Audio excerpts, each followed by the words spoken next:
Hi all and welcome to the Truth, Honour and Integrity show. This is going to be quite an extraordinary show in so many ways. We've kind of pushed the boundaries out over the last few weeks, and some of you thought the last two shows were kind of mind-blowing, and in many ways they were. But this show has the potential to send you all into orbit. Pardon the pun. You all had the first hearing of the Universal Protection Unit and the Council 2 weeks ago on our show, and also along with the kangaroo skin photo that was posted on the page. And many of you liked the information that was being proffered, but like everything else, we all like further proof as to who and what this is and what it entails. And tonight's show will kind of deliver on that in more ways than one. The alternative community has kind of been burnt out on the promises, the deceivers, the charlatans, and so naturally people will be skeptical, and that is healthy in many ways. But I'm hoping that after tonight's show, the skeptics in us all will be calmed, and we end the show refocused with a clear and defined path forward for all of humanity. Nothing can or will be fixed overnight. There is so much wrong with things going on our planet currently, and elsewhere, I might add, that it takes us all to fix it, and the will of the people to do so. This planet is not what we wanted, or the way we wanted it, or what we desired or deserved. All humanity needs is a little hand up, not a hand out, and then I believe we will all get to see and experience a better world for the all and not just the few. So tonight we will have three people, very human voices, who will be speaking, and in the background are the council people, which you will hear but not understand their language. That language will then be translated into what we would understand in English. So I'll be referring to the people I'll be speaking to as M, who will do some of the translating, A, who also will partially translate and speak, and K. So they'll be the three people who will be answering most of the questions and giving us some insight of what's going on. But you will likely also hear the beings and people in the background of the council. So we welcome them to the Truth, Honour and Integrity show. It's a great honour for us all, and hopefully we have got them all online, and we can start off. Hi. Good evening. Hello. So I'll start with Kay first, if you don't mind. And we first heard on the show a couple of weeks ago, this Universal Protection Unit, and who and what are they, and what is their composition of the Universal Protection Unit itself? Well, the UPU has been here for a very long time. They were the enforcers of the treaty. So before, about 2-3 weeks ago, they were enforcing the Marshall Treaty, which had been signed around 16,500 years ago. At the signing of the new peace treaty, with the blessing and the approval of the council, they are now enforcing the peace treaty, what we're referring to as the peace treaty.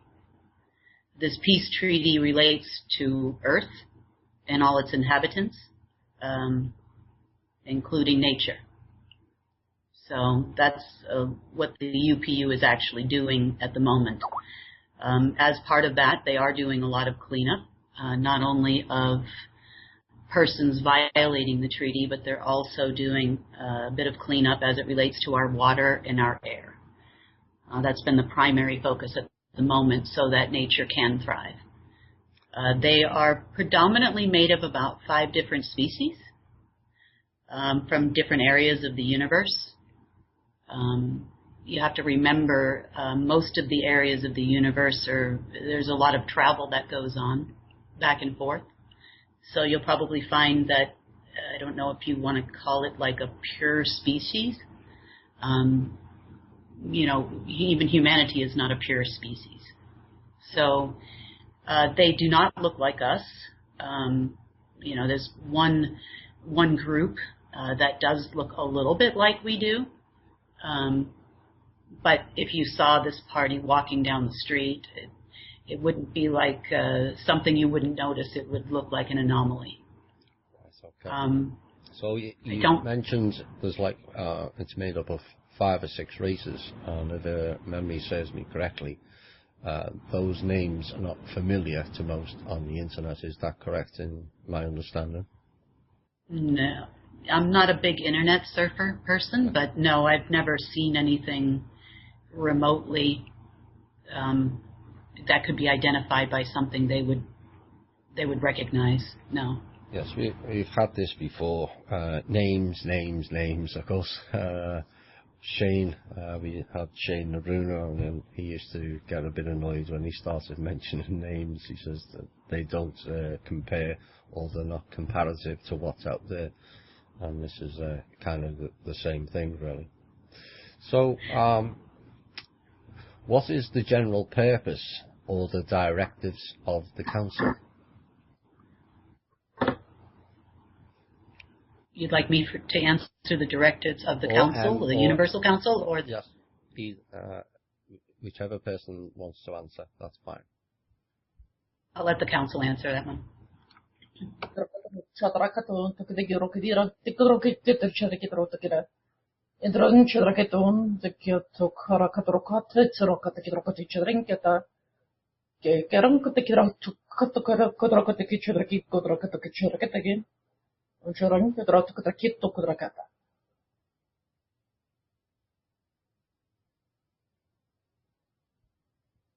Sorry, one moment.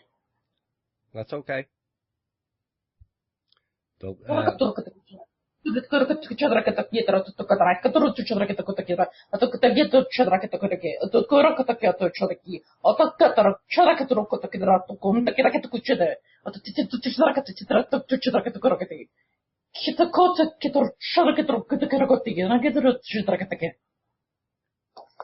Okay, they said, hello again, brother. We are a governing board of the universe comprised of members from various dimensions enforcing universal law.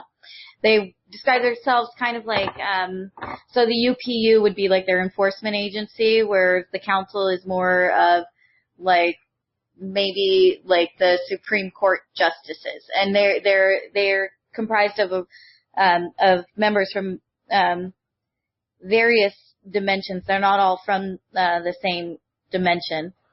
Okay. So, what brought them here? What is their mission here, both on and for Earth currently?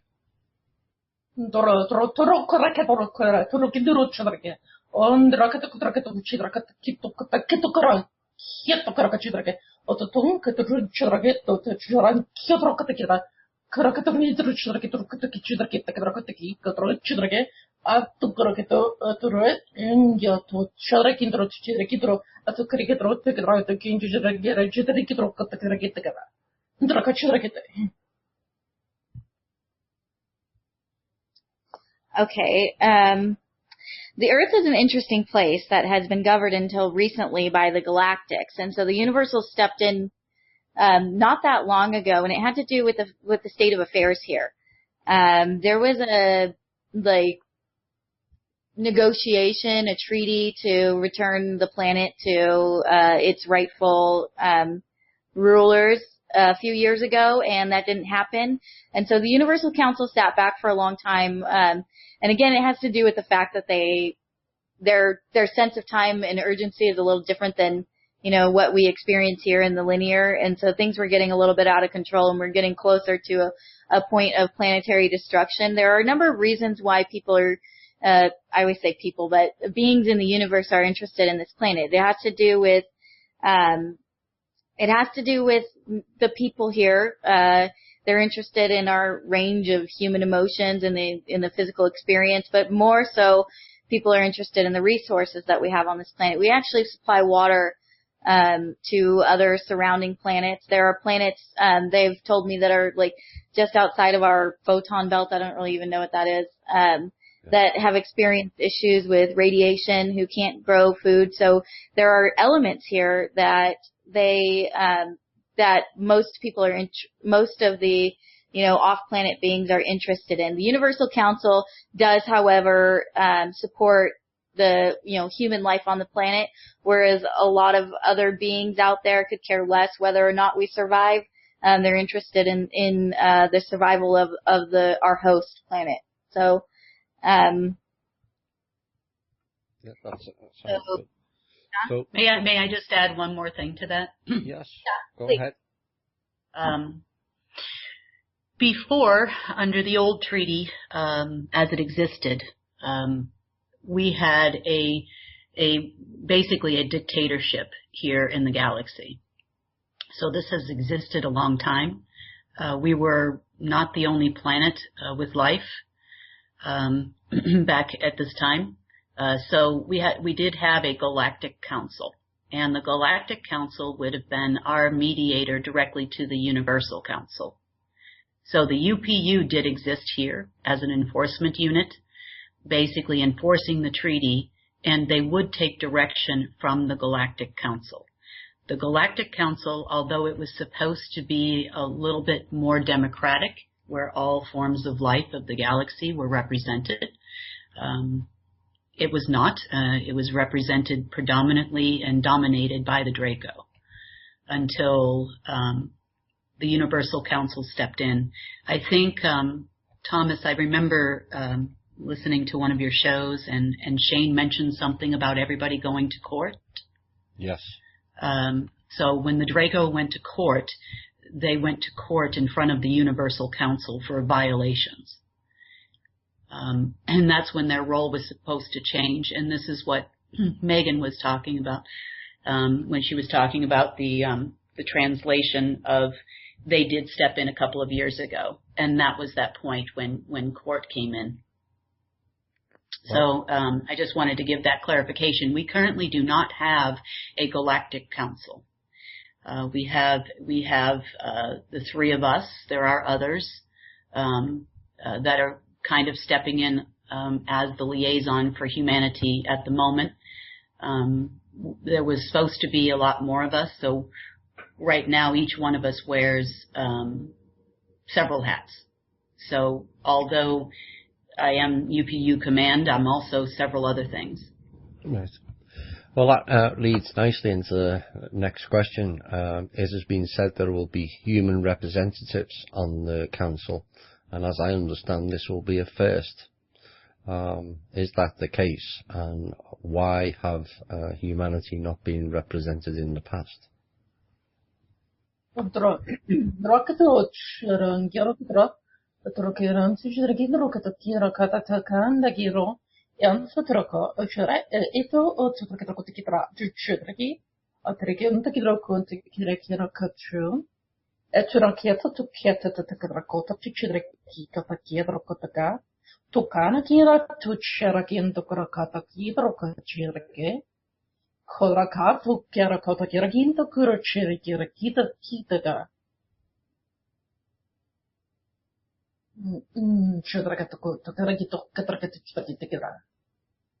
So that little pause we're going through right now is we're continuing is that there's still a thread that comes even when I stop. So that's that little downtime.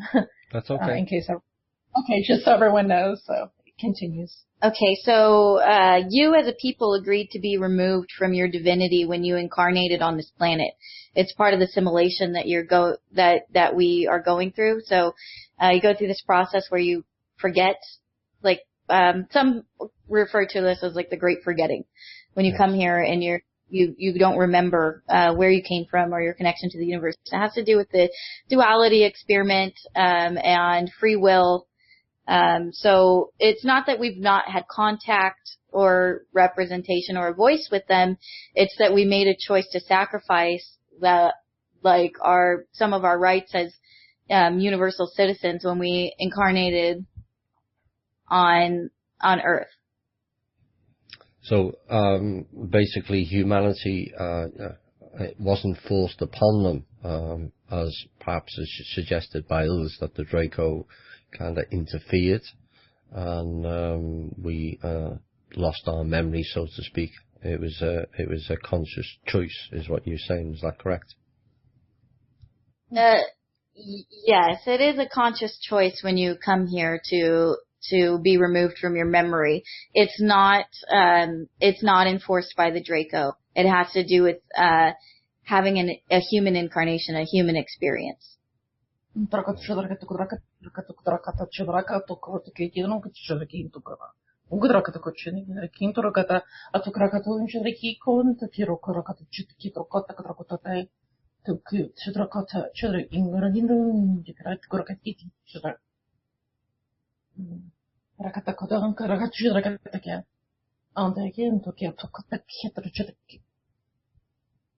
Okay, they're just saying like your souls are not exclusively human.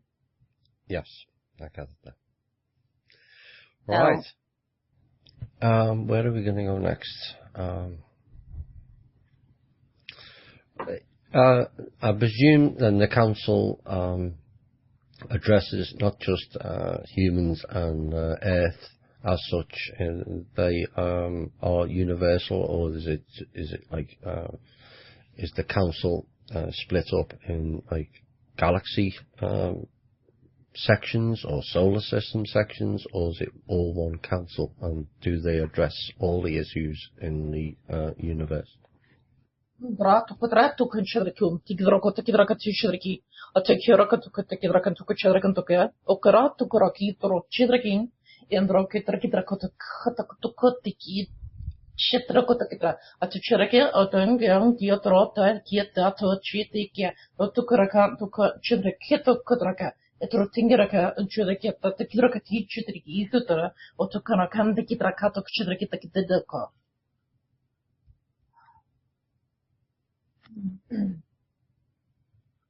Okay.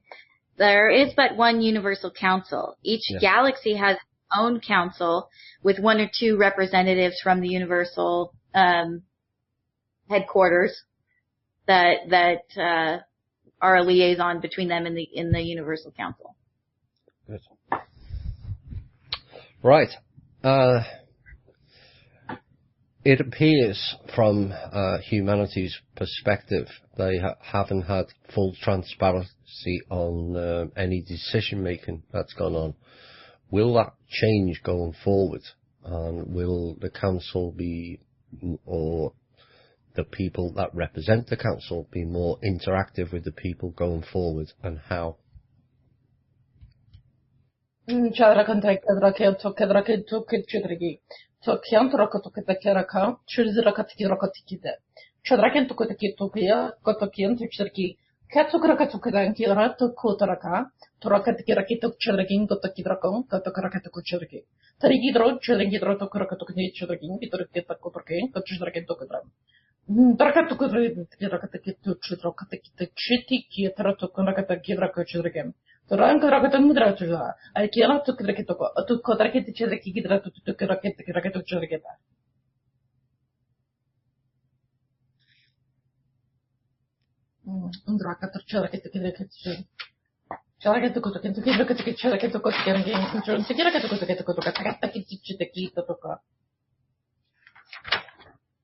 Okay.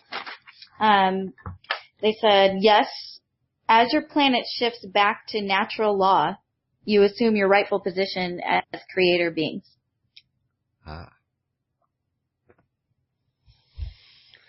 As I understand it, we're 87%, or we were, the last report I had, we were up to 87% on natural.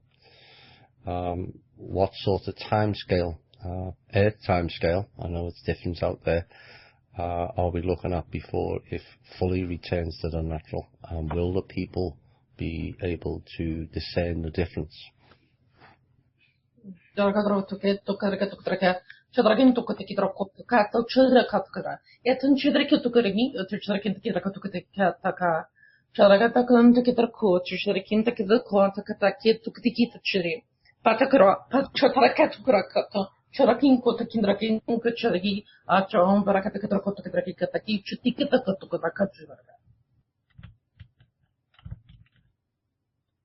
Okay, they're saying it's not possible to give an accurate time frame for this transition because it's both personal and planetary.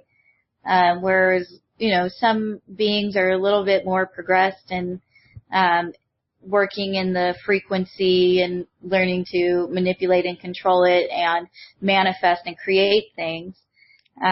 So they're going to be, more apt to doing that once the blocks are removed.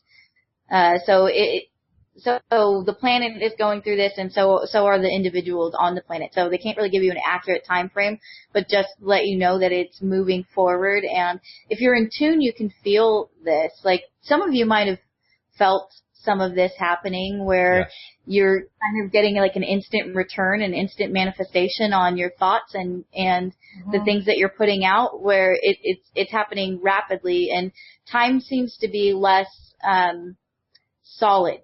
It's more fragile. It's more malleable. And so if you're in tune with that, you can see and feel the changes occurring. But it will have a different pace for everybody. May I add something to that, Em? Yes, please. Okay.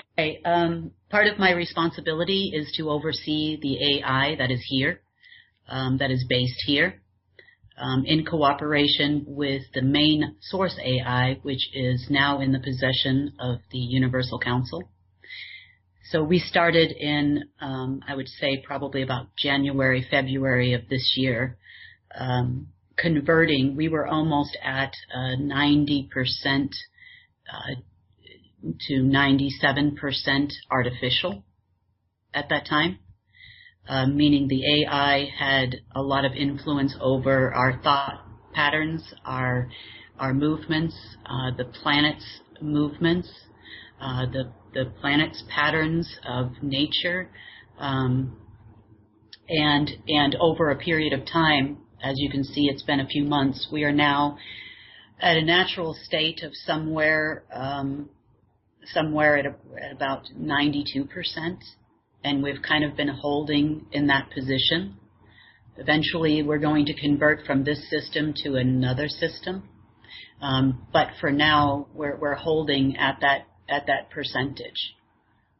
So I just wanted to interject and let you know, as far as the local AI that everybody is concerned about, that's kind of where it's at. We actually took full control over the AI November, December of last year. So we've come a long way in a short period of time, but we also have to wait for everyone here to catch up. Yes. The AI question was later on, but I can, whilst we're on the subject of AI,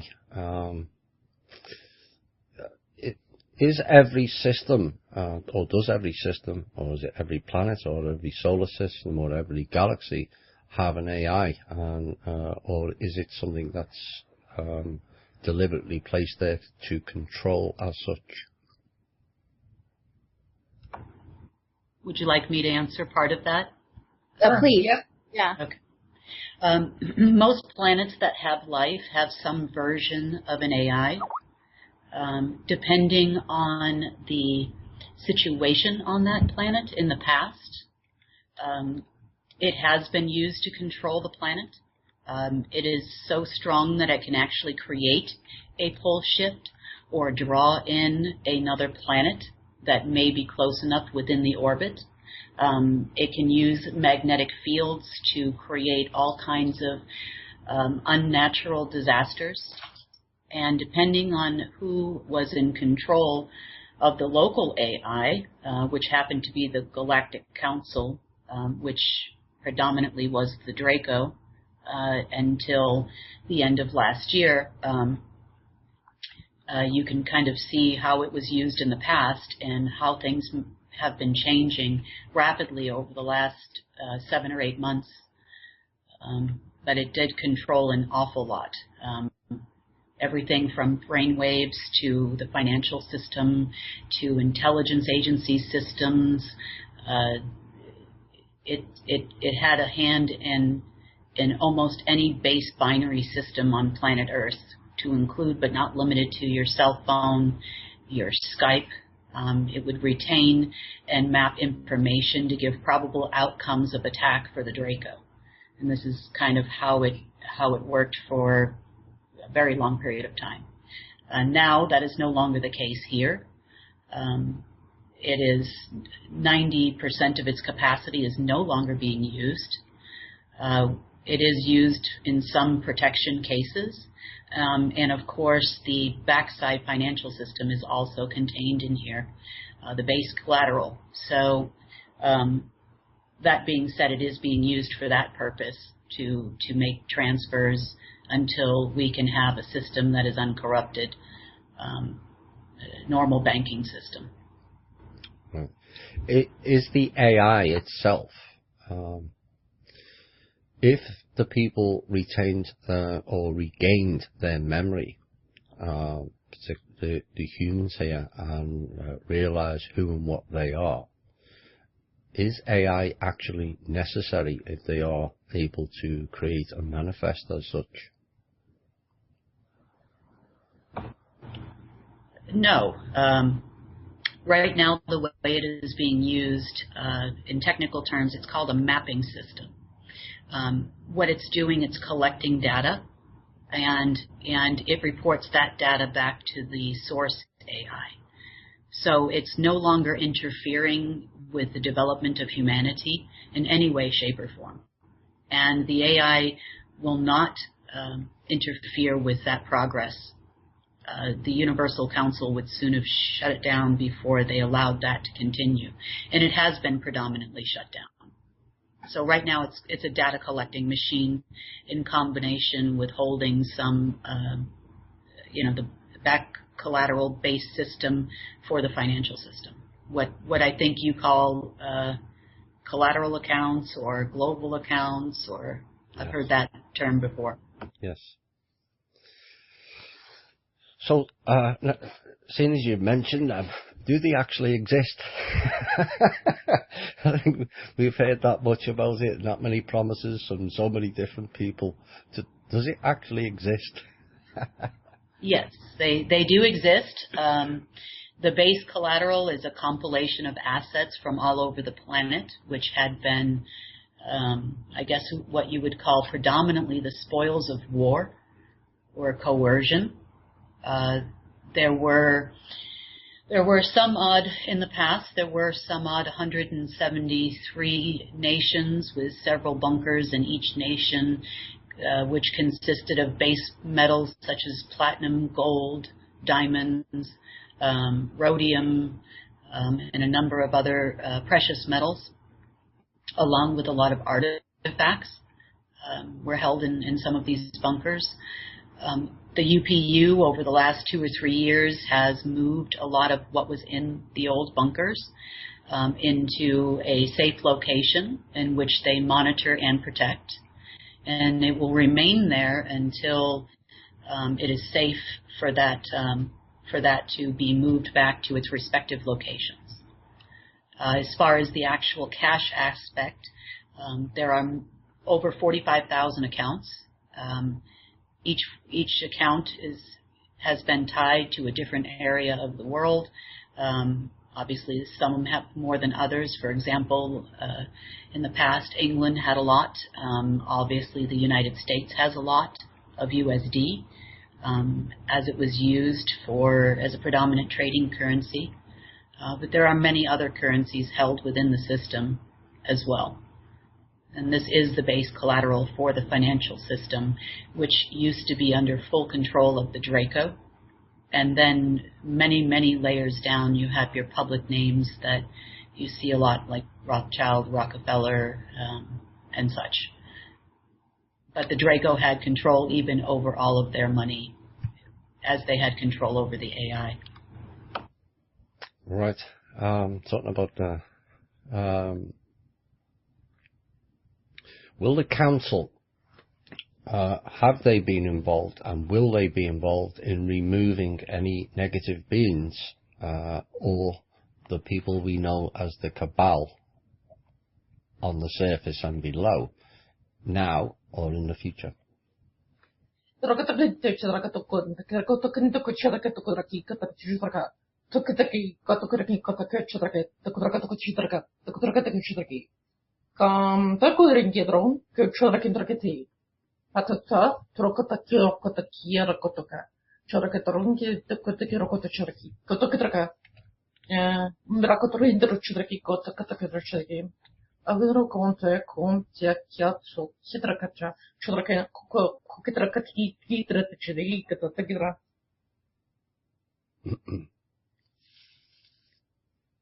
Okay. They said we have been involved, as well as the women you are speaking with today. There was a major roundup that occurred last week. The ones who remain will until early next year. But they will not be an issue, or it's just a case of biding time until they are removed, or have they agreed to step down as such now? Okay, so there's a specific reason, and it's this transitionary period is, like ripping off the Band-Aid, right? So there's going to be some pain, there's going to be some backlash, but we want to minimize the amount of chaos experienced by the people on this planet. So they can't all just disappear at once. Because they're heavily woven into the leadership of this country, there's a reason why they have to remain in place until a certain date so that we can have a seamless changing of the guards. So they've been left, some have been left behind.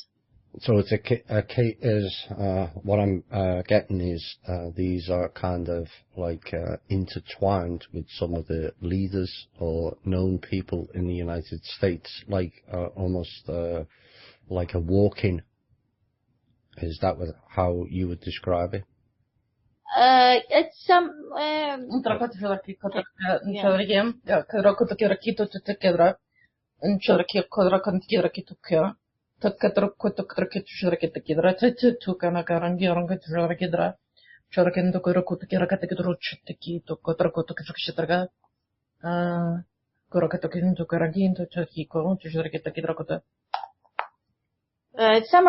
Some are walking in human skin. I wouldn't necessarily call it a walk-in. There might be a different, more proper term for that. But it's important to note that the opposition has been backed into a corner, so they're not fighting at full force. Their resources and their abilities to cause chaos have dwindled because of the recent roundup that occurred. So, and because of being removed from the system, removed from money, resources, there's a lot of fighting going on infighting in the opposition. So it's not really a united front. Are all the threats gone? Absolutely not. But we're definitely standing on solid ground, and we are, the scales are tipping in our favor at the moment. Absolutely. We have covered this, like the factions. We did a big show in November of last year and explained all the factions of the Earth and how the infighting between them is increasing. They're fighting over titles and all kinds of other stuff. And it was described as the cabal were trimming the fat, but I think it's much more than that. I think it will lead to the end of their reign, and humanity will start to rebuild Right. We're going to, the next, go ahead if you want to add something to that. Well, that was good. Yeah, that was good. Their reign has been over for a long time. What we're experiencing is a death rattle, the longest death rattle of human history.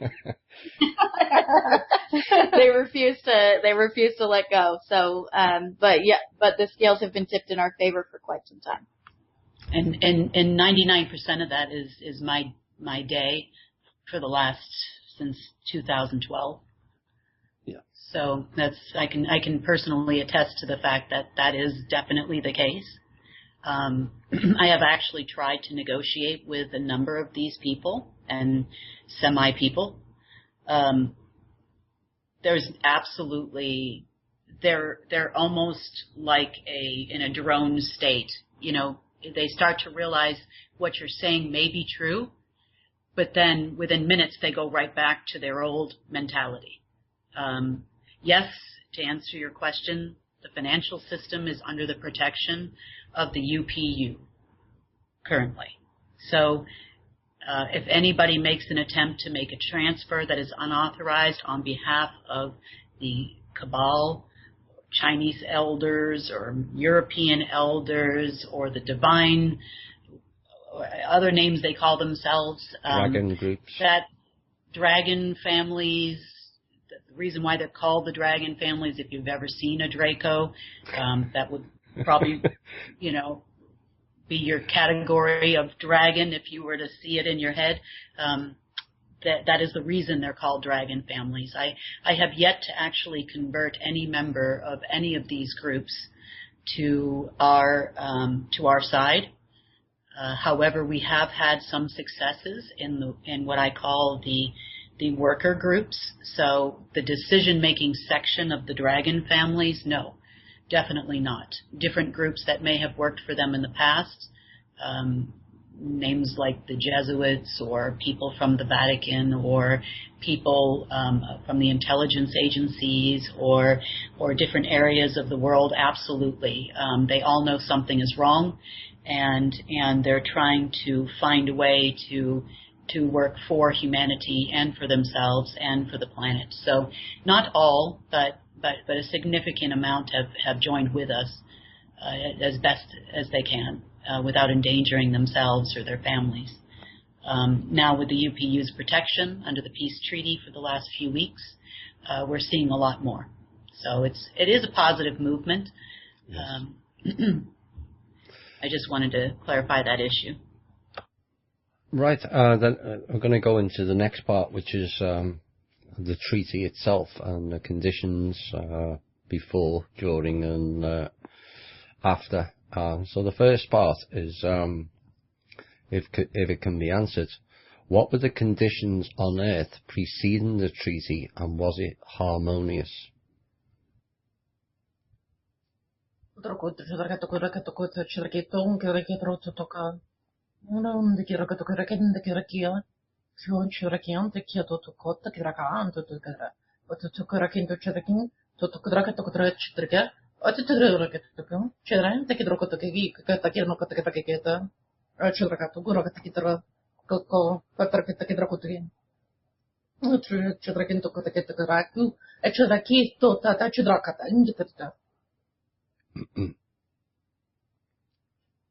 Okay, so the treaty that was previously in place was akin to a plea bargain.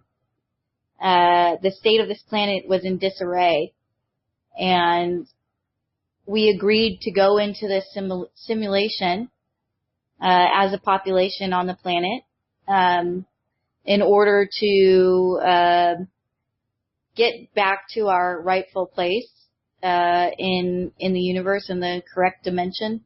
As people may be aware of, this planet hasn't always existed in third dimension. It's moved back and forth from third, fourth, fifth. There was a time when our planet was below the third dimension. We had a lot of problems here, and in order to save our planet, we accepted terms that weren't really in our favor. we had an opportunity to, let's say, return to what some would refer to as Christ consciousness on our own in a shortened experiment and duality, and not have to set the reset on the whole planet. So that's what we've been attempting, and that we were relieved from that experiment because it had gone awry as well. Oh. So conditions were not good. Is that anything to do with was that just to do the conditions to do with beings from outside of Earth that were causing the issues, or with humanity, or was it a mixture of both where humanity was kind of messing up with technology or various other things?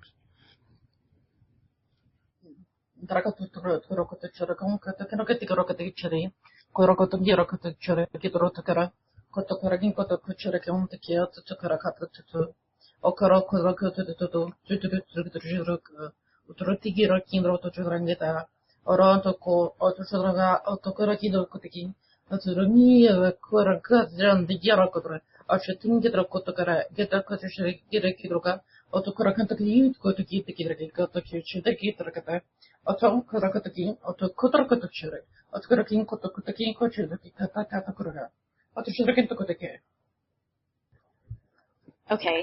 At the time of the treaty, there was a mixed population on this planet that sought refuge here and were not in a happy union. So there were beings from, let's say, like 3 or 4 different places, all living here. Maybe 3. And they were not existing in harmony with each other. They had very different ideas about how the planet should be.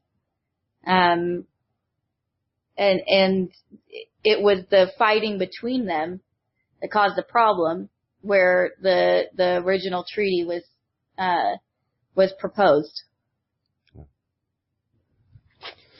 Who were the peoples that signed the treaty?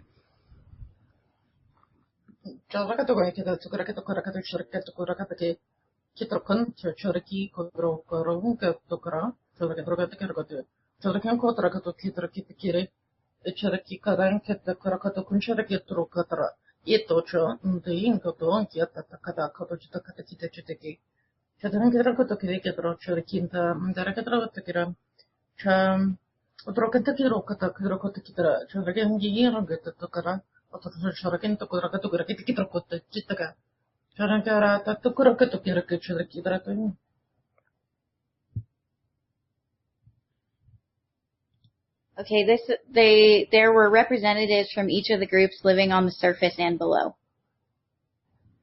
Wow. So was it the case, we'll describe them as the tribal people that signed the treaty, were they at the time of signing the treaty working as one tribe, or a number of individual tribes all working together, or were the kind of fractured due to distance around the Earth as such?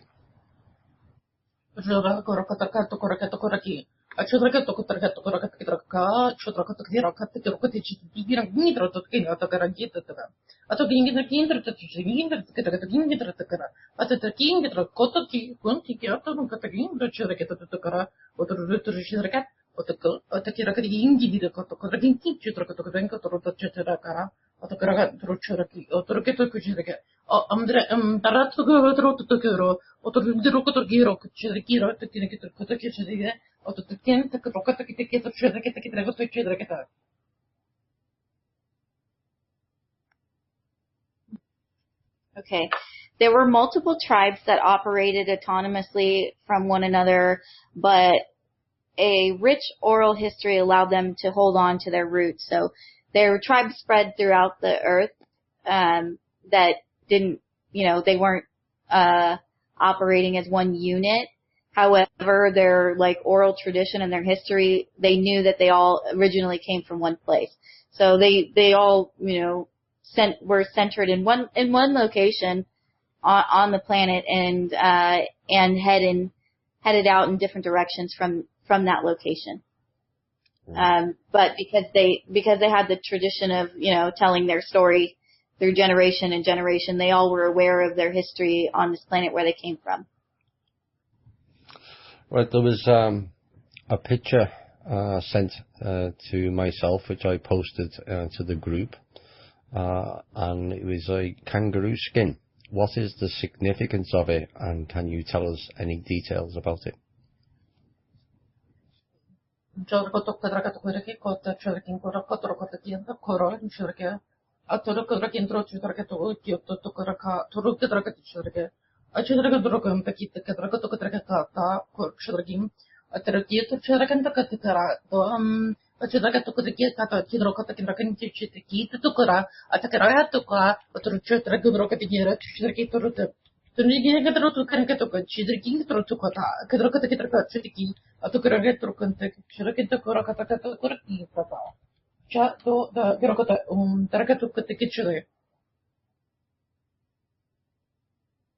They're not familiar with the kangaroo skin. Right. They don't. They're not familiar with it. Okay. I'll send it to you. It was just it was passed down and used by one of the tribes, and I did try to reach the tribal leader from that area, and it looks like he'll be able to do a different show for you, so he can explain it from their historical view and how that was passed down from generation to generation. But it just written on it. Yes. Okay, so I can see it. But they're saying given to me from the tribal leader. Yeah, so they're saying that it's part of a human tradition on the planet, but that's basically what they were showing, but they're not they're not claiming ownership over this. Right. This was basically a written history for them as to when the agreements would expire, what the timeline was. They have already stated, both the council and the tribes have stated, that we are late. We are running behind. They are the ones that found the loophole on how to circumvent the old and to start anew. So this was actually their work in cooperation with some other areas which held other bits and pieces of the agreement. But this was held internally amongst the tribe for their own records as to what had happened. They explained it to me, for their part at the time, the treaty was done by song and dance. So this was just a written record of what had concluded at that time. The song and dance ritual that took place at that time is what you are referring to as the ceremony or the celebration in which the new treaty will actually officially go into force. We have been enforcing the peace treaty by signature at this moment, but the actual reversal of that will be done by song and dance. So this is actually just a written reminder for them of what was happening at that time in their corner of the world. This will probably be the last question before we have a music break. And you mentioned that the tribal people found a loophole to end this treaty. But did the actual treaty itself have a precise end date and just expire, or was it ended for other purposes? Would you like me to answer that one, or does the council? Yeah, we're going to let you take that one, Kay. The agreement does have an end date. It has an end date every time we go through the loop. So this loop ended December 23rd, 2012, officially, which had a trickle-down effect because there were other agreements between the families of the council, or what you call the Illuminati people or the dragon people. they had agreements amongst themselves with different groups, different places, different countries. And so the predominant amount of agreements, I guess, started expiring around June 15th, 2011, and continued on until the end of 2012. The enforcement of that agreement is what has began recently, because the tribes or humanity wasn't stepping forward to actually say, okay, we don't want that agreement to start over again, we want a new agreement, because the old group felt that they were so powerful that it would just be business as usual and we don't care what you say. So that's what had been happening since the end of 2012. From every aspect, banking all the way up to continuing on trying to implement martial law, not only in all the nations, but continuing on with their one world under the Draco. So it's only been a few weeks now where humanity actually stood up and said no, no more. So that is the treaty that is now being enforced by the UPU and by the Council. Right. That's been an absolutely fantastic first hour. We're going to have a couple of songs and a music break, and we'll be back with more questions and more answers in the second hour. Right. And let's go with this one.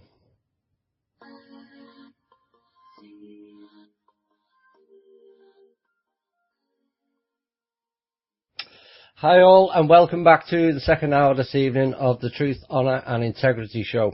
That first hour, I have to say, it's kind of extraordinary in many ways. It'll probably take us all days to sink in. Except we've got another show tomorrow that will be kind of groundbreaking as well. And so we will push on with more questions and get more details from the council and also the representatives you've heard in the first hour. So I hope you're all enjoying it. Just looking at some of the comments on the page, I think it's blown people away. Well, I'm kind of blown away too, but in a good way. So it's kind of confirmed much of the stuff we've been putting out, and hopefully we'll get some more interesting answers in the second and maybe a portion of the third hour. We'll see how time goes. Right, are we ready again? Oh yeah, everybody's here. Ready here. Yep. Right, I just lost that a minute there. Right, we were still covering bits of the treaty questions, and the treaty was signed. Was there a period, as it's commonly believed, that the Draco looked after us for a bit and then decided to go against us and then started using their programs on us? Is that the truth, or did they always have negative motives?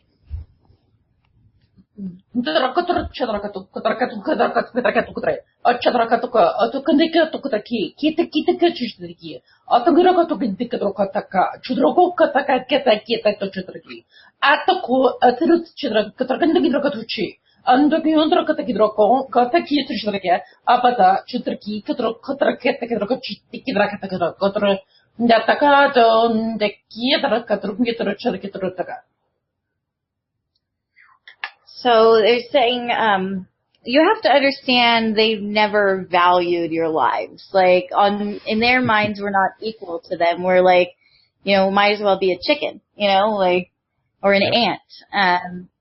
We were their playthings, and there's a couple of reasons why they're interested in us. It's, because it's entertaining to them, and also because they feed off of us. And our soul energy. So yeah, I mean, no, they've never considered us their equals or valued our lives, as much as their own.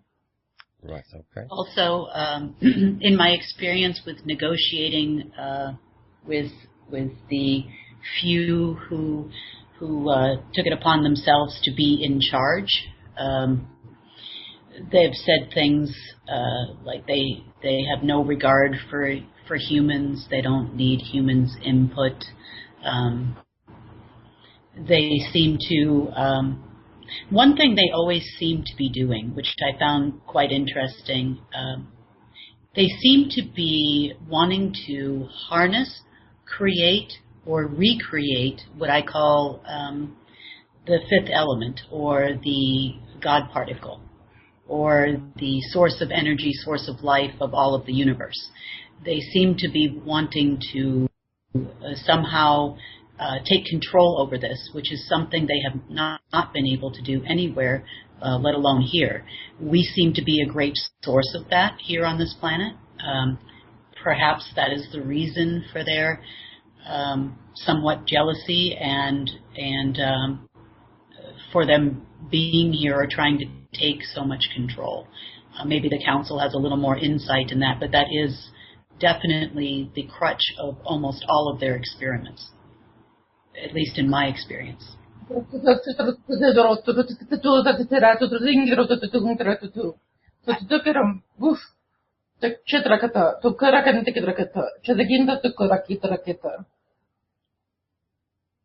Nothing. I missed that. Sorry. Yeah. Okay. Can you repeat the question? Yeah. It was to do with the Draco.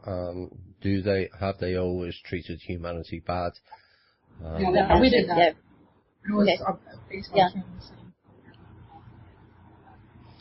to add to. Okay. No.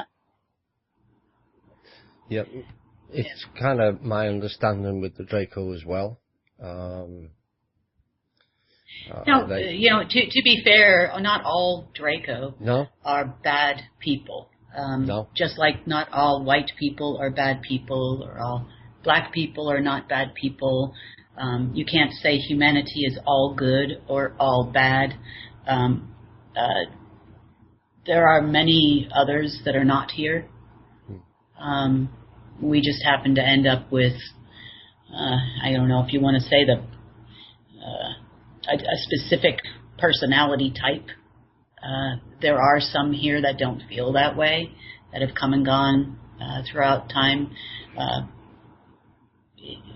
But I would say that not all have all of the same intention. But the ones that are here are all under a dictatorship. So whatever the dictator had said is what happened. And they do follow a very much a military type structure and a very linear type thought process. So almost like a pre-programmed general, as is the army. And if you know how they use the AI system, then you could probably fathom that they used it for their own people as well.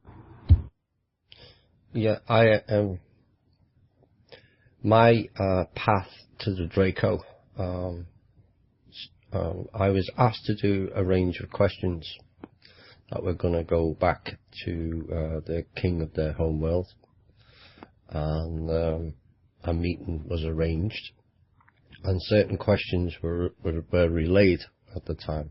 And one of the questions was, do you see in the future, after an apology to humanity and due process, a chance for the two species to work together as equals and as partners in peace, not in war, in peace? And the answer I got back was absolutely.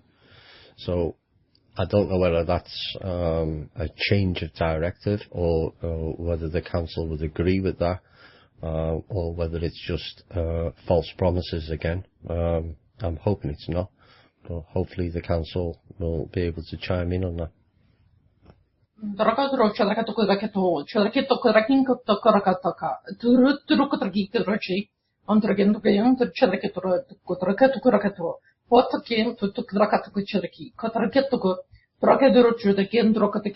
Чотирки такі докоранкатракача, торги трататаката. Чалакато китакаракато чарики катра, доркотунгудрачитики, такаракон катакиракан точурики тракатракато читаке. Okay. They're saying the universe, when acting in its true function, puts everything in balance. Yeah. So, and it's also when you're not in this situation where we're like here on Earth and we're removed from our divinity and that unconditional love that people describe when they cross over, it's a very forgiving energy. And so, as humans, it's not our job to punish or judge. The universe will take care of that. And when things are restored to balance, absolutely, there's an opportunity for everyone to work in harmony. That was kind of my understanding. I recall certain meetings that was said the same. There was lots of blame going around. Well, you did this and you did that, and no, that was that group and that was this group. And the consensus was at the end, it doesn't matter what was done. It's a case of correcting it, making good, and let's move forward in peace. The universe, or large parts of it, has been at war for many, many millions of years, maybe even a lot longer. And this tirade of going through systems and galaxies and collecting resources for the few, I'm led to believe that's largely a Draco issue, but not solely, really needs to stop. There's enough room for everyone in the universe. There's enough room for everyone on this planet even. But as long as the balance is retained between the light and dark, you got to have both represented to see the opposite. And the portions I got from the meetings was there was a will by certain groups to move forward in peace and try to correct things. Yes, there were elements who are not interested in that, and I'm pleased that the council are now dealing with those beings or people. So hopefully that will push things along. Also, the son, the son that was here, which had been left in charge, is very different from the father. They have also learned a lot from us in their time here. As much as we, I guess potentially have learned from them too, I guess, in some positive and some negative ways. But the son that was left here is very much of the mindset of he intended on being the king of this world. So he was doing anything and everything he could to achieve that goal, including to, but not limited to, using a lot of the system, the AI system, and the dragon families or Illuminati, which was his personal creation, to achieve that goal. Yes, also involving our militaries and trying to figure out a way to put the center of the world under one area of the world consistently. It went from times of Caesar, the United Kingdom, the United States, and now there was another intention to move it to another area of the world, which is rapidly failing. So these, just to be clear, my experience I've had with trying to negotiate with the sun is much of like talking to a spoiled child, almost. Very charming spoiled child, but a spoiled child in actions nonetheless. So that I just wanted to interject that part to give you an idea of the difference. There's another thing that they just would like to add in, and that's that just like on this planet we are all one and we all come from the same source, everything in the universe comes from the same source. So even when your child misbehaves and you have to correct their actions, it doesn't mean that you stop loving them. So yeah, people have made mistakes in the universe and their actions need to be corrected, but there is always love. Yeah. Well, it's one of the things I've called on people to do on our shows is, there's going to be a lot of disclosure, and there's this disclosure with a small d, which is the fraud and the corruption and all the other stuff that's being perpetrated against humanity. And then there's disclosure with a capital D, which is the ET reality.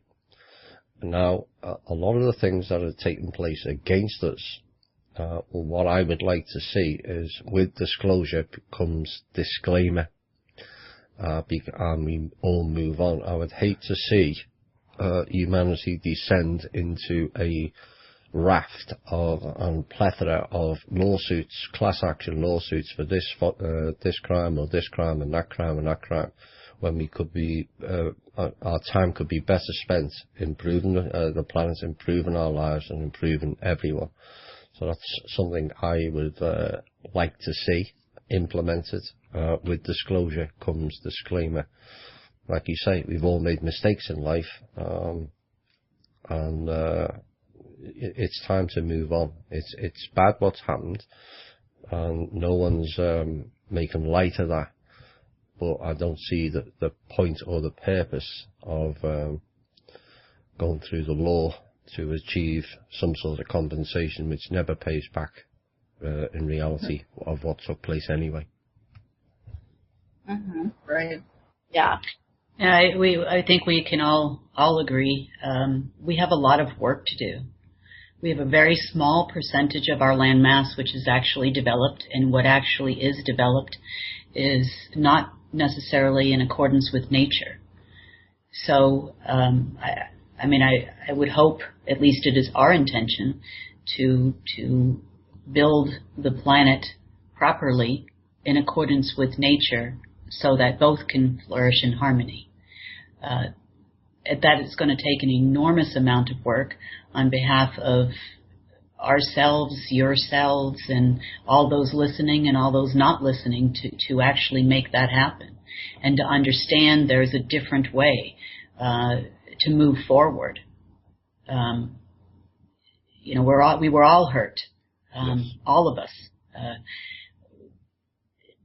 It has to do, even holding on to things in anger or, rage or anything like that is just preventing us from, vibrating at the frequency that we hope to. The things you carry just make you heavier and stand between you and source. So if you hold on to that anger instead of, focusing on the positive, which is that we're free, and that we can create our own reality, you're really just punishing yourself and not enjoying the fruits of your labor. Yes.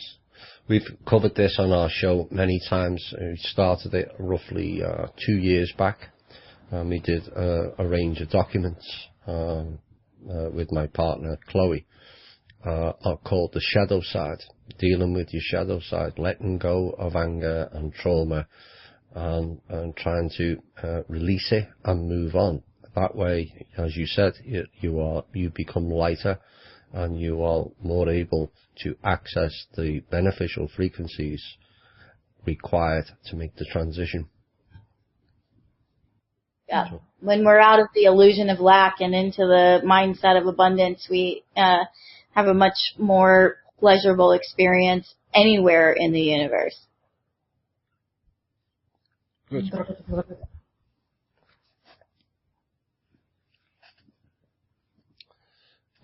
It is said that there will be a ceremony of sorts.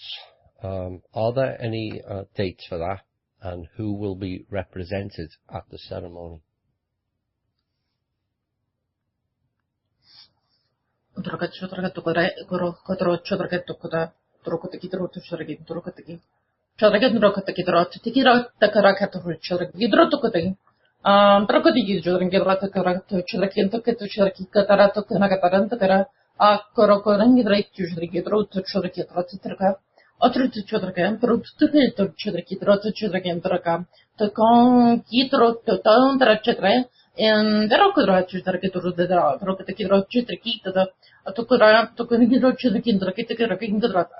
Atau kerja kata, aku kita igo dara kerja kata ka, terus kita kerja kita ikut kita kayak terus kita kayak.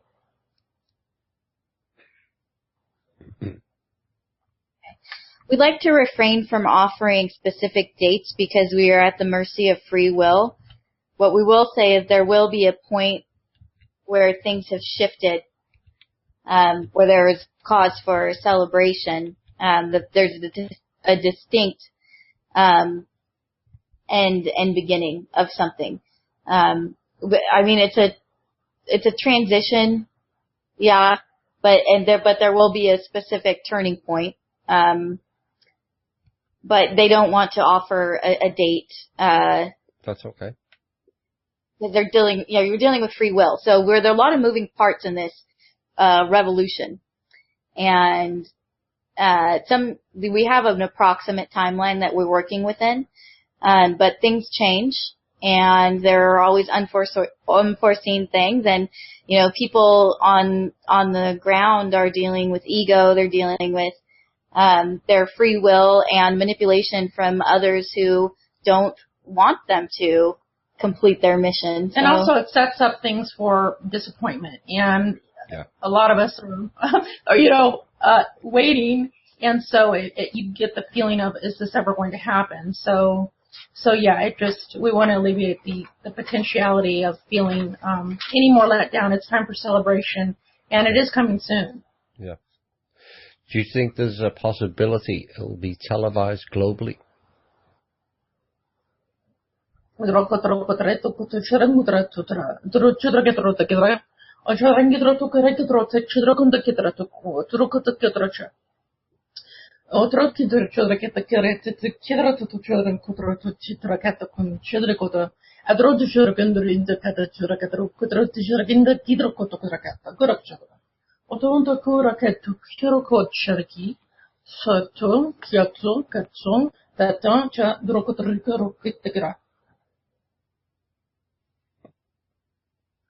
Okay, as we spoke before, change occurs constantly. Okay. There will be certain indicators, but not a specific event. The way they explained it to me a long time ago is, you know that a rock becomes sand even though you don't see it happening. And so what we're seeing are markers in our society that things are changing. You're seeing people using different verbiage, talking about consciousness and frequency, energy, all of these things. And you're also seeing a lot of progression socially, where you're getting in the message of acceptance and empowering of both genders on this planet, and so these are all things that are evidence that things are shifting. Like, for instance, this week, the U.S. announced that it's moving away from private prisons. That's a victory for the revolution. It's so we have to kind of measure it by these little things, these little victories that are happening along the way.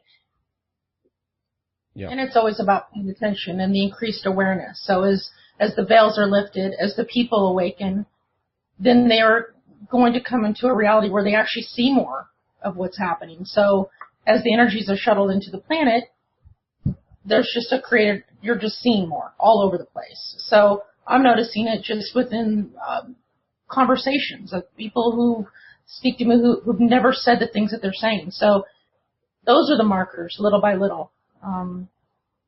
That we're noticing.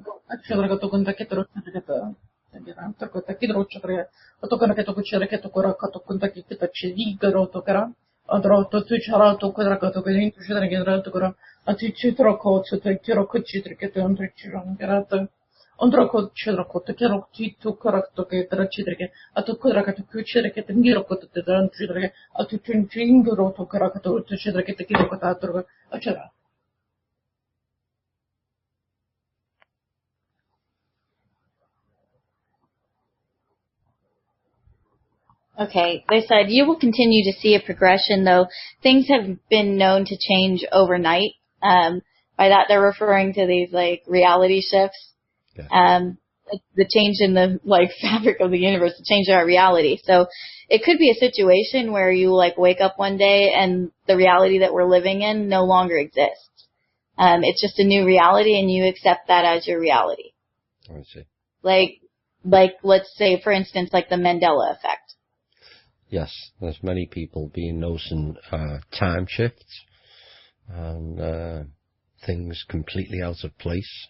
People driving down the road and what used to be there is not there, and they go back. Yep. And it's we've had quite a bit of that in our group. I've experienced some of it myself. Some quite extraordinary things. So yes, there is evidence, and it's getting the people. People often say, "Well, nothing's happening." Well, actually, everything's happening. That's different. It's just that everything has, in my perspective, everything has sped up. The information levels are sped up. The conscious levels are sped up. And people's experiencing what would be termed strange, and are passing it off as a coincidence when they really need to take a step back and have a look. But with things happening so quickly at the moment, on so many different levels, I think a lot of people are struggling to process it and see it for what it is. You know, there's and that's why I feel like it's so important, because people need somewhere to go to when they're experiencing these grand shifts, these huge changes and shifts in reality. And where do they go? Where can they go to meet other people that are experiencing the same thing and not feel as if they're going crazy? So that's why we're very excited to be here today. One of the many reasons. Yes, well, this is the group. This is a new group, but we did have we've got a lot of members from the previous group, and one of the things that I encouraged was, along with my partner, is people to private message me if they were struggling with paranormal events, and so we could give them the confidence to and trust to come forward to us, that we wouldn't betray that trust, and eventually give them the confidence to go out onto the page and tell their story. As more people tell their story, not as many people will feel lonely and feel like they're going nuts or losing their mind.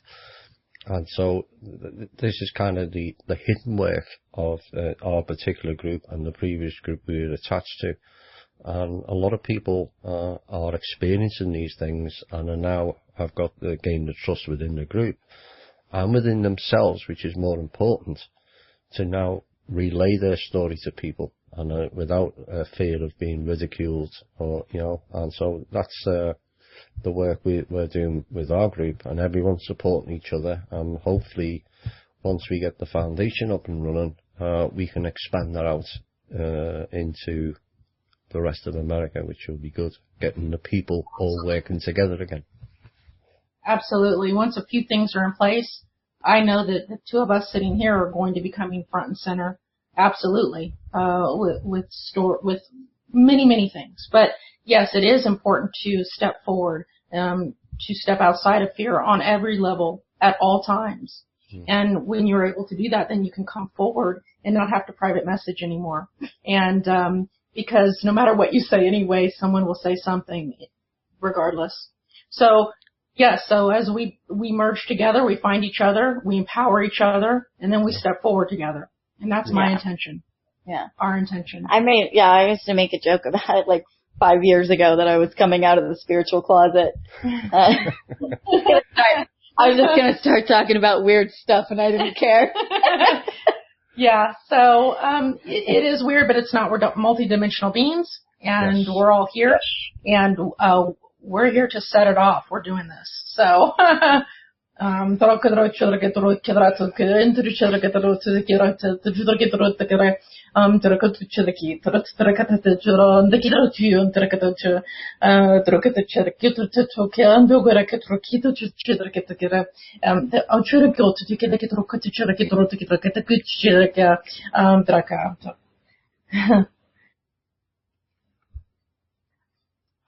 They said, "Fear not, the truth always prevails, no matter how many times it's pushed back down." Yes, absolutely. Right, where are we going next? I think we've kind of covered this, but it was one of the questions. Will there actually be, in the future, a possibility of an Earth Liberation Day set up for the future to recognise the end of tyranny for the people and the other living beings on the planet? Things change within 24 hours, but kura undra chura kato kura kato kitro te mandra kodra chura kitro te traga torte trakoto chura kitro te chura kitro giran chura ke non tare kiro to chura kato kadra kato chura kita aturtero to chura kitro kenda gadra ndero chura kitra juju kiro kandigira giontra pa ta gira ta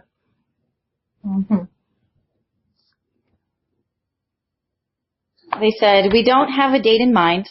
In fact, the next portion of this process will happen very quietly. Right. All right, that's covered pretty much to do with the treaty. A few questions, I think we've already answered some of them, on the Draco in particular.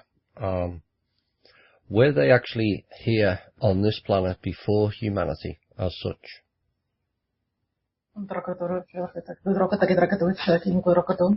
Achorken te quiero koto kida kitro chorko te kidra katakora adrokato chorken troki ro chuto kira kato chorko te kidra te kira chorkan to kato kora kata kiro chidi kira kato kira chudre berakatro tu kodra kato choringira to koro to de kerangi tre te chusere atugre kidra kato chuto ko tu kora kata kidra te kira.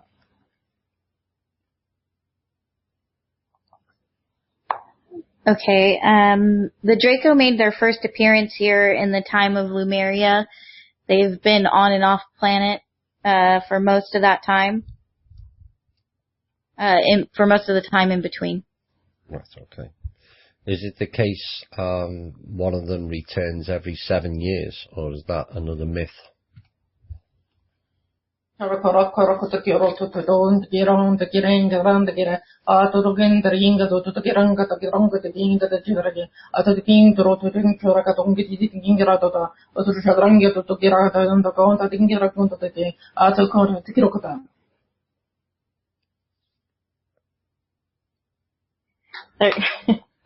They're laughing. Yeah. They can be kind of funny. So they're saying that would be enough. They don't really know where all this comes from, and they don't understand the fascination with them either. Right. Okay. I think there's a lot of people trying to find out the wherewithal of the Draco. But yes, I think once they start finding out some of the truths of the Draco, they wish they hadn't. Well, the other thing is, as well, is that they have an indication every so often. It's my understanding, supposedly it's every 2,000 years, but every so often certain groups of people have come. So not only here, but in other locations as well. Meaning, this time here, these people or these souls are appearing as human. So every time these souls appear, they have a record of these particular souls and the specific DNA types required for these souls to come here on Earth. They know that their plans or plans of others, because it's not just the Draco at all. There are others as well that have eyes on our planet. And not for our benefit. Or regard us as an easy target, I should say. So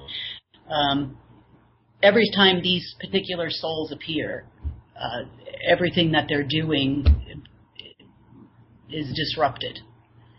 They know that these souls are the ones that come to basically assist different civilizations, not only here but other places, in order to make that transition. So these people are here now. There were many, and then there's few, and then as certain positions, everybody is supposed to do a certain aspect of this. Hopefully everybody works together. Sometimes they don't. Sometimes people go back to the humanness of themselves and ingrain themselves in a different way, and they don't end up participating in the process, and then someone else pops up or some wear multiple hats or have multiple jobs as a result of that. So the process ends up taking care of itself over time. But to say that they come every 7 years, I would say that they closely monitor specific persons for that reason. So, some people might have experienced them, from a very young age. And they were continuously disrupting their lives from a very young age, specifically for that reason. They want to keep those souls off balance, off target, off task, specifically for their own purposes, because they want that loop to continue. They want us to go back to zero so that they can do their, clean up, start up, control mechanism. They make mistakes too, so they try different experiments, whether that's different types of government or different types of religions that they implement to try to figure out a way to make one universal or one planetary control mechanism to which allows them to be the ultimate dictator or the ultimate control point. At least that's the viewpoint of specific types of races that have come here. So to say they come back every 7 years like clockwork, some may have experienced them looking in on them every 7 years. Some may have experienced them every single day for many years and then not hear from them again. Usually once the soul or that particular person or particular party does not see them as a threat or does not fear them anymore, and has become completely, divergent, to quote the movie, then they tend to not show up in their peripheral quite as much anymore. So if that kind of helps you any. Do we have a full confirm on the removal of the sun? Yes, we do. Confirmed, Cal. Oh, yes, I definitely am sure of that. Yep. Fantastic.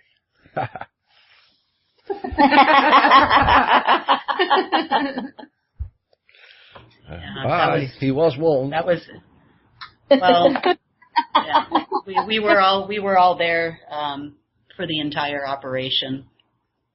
Yep. On that day. Yes.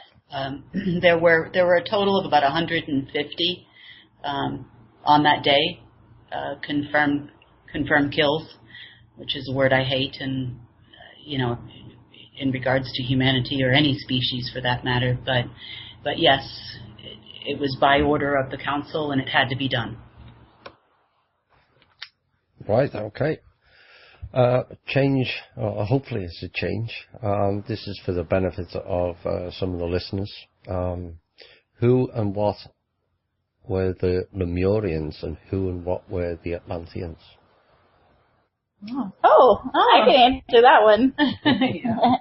Okay, so there have been beings on this planet for a very, very long time, and the Lemurian continent was located in the Pacific, where the islands of Hawaii would have been the highlands of Lemuria, and bridging over to, the west coast of the United States.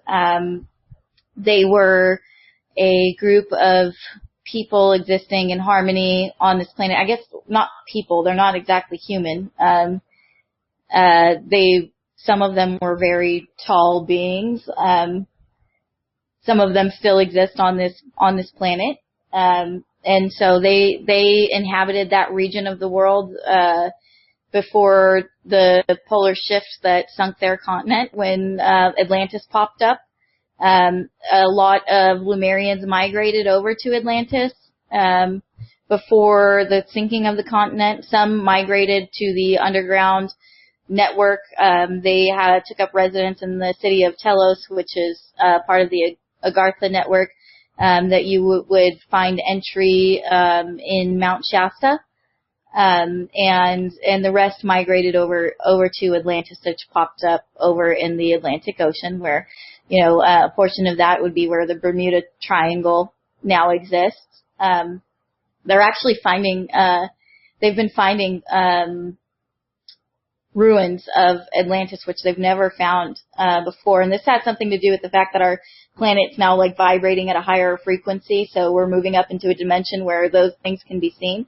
Atlantis was inhabited by more than the Lumerians. They were joined there by the Hebrew race and also by some Martians who left their planet in quite a hurry when things got not so great over there. And they lived here for quite some time on that continent, and then an asteroid, I guess, or a comet hit the Earth, causing us to go through quite some turmoil. And after that is when the civilization that remained in Atlantis spread across the U.S. So different groups went in different directions, some to South America, some over to Egypt, some, in the Asian continent, all over. They spread in different directions and restarted their civilizations. And you can see, the pyramids are a good indicator of where those people went. Yes. Some of the some of the things that have been found, or allegedly, or is now being seen, are crystal pyramids in the Atlantic. Would that be remnants of their? That would be remnant of Atlantis. Atlantis is a crystalline society. So, their power source was, it was heavily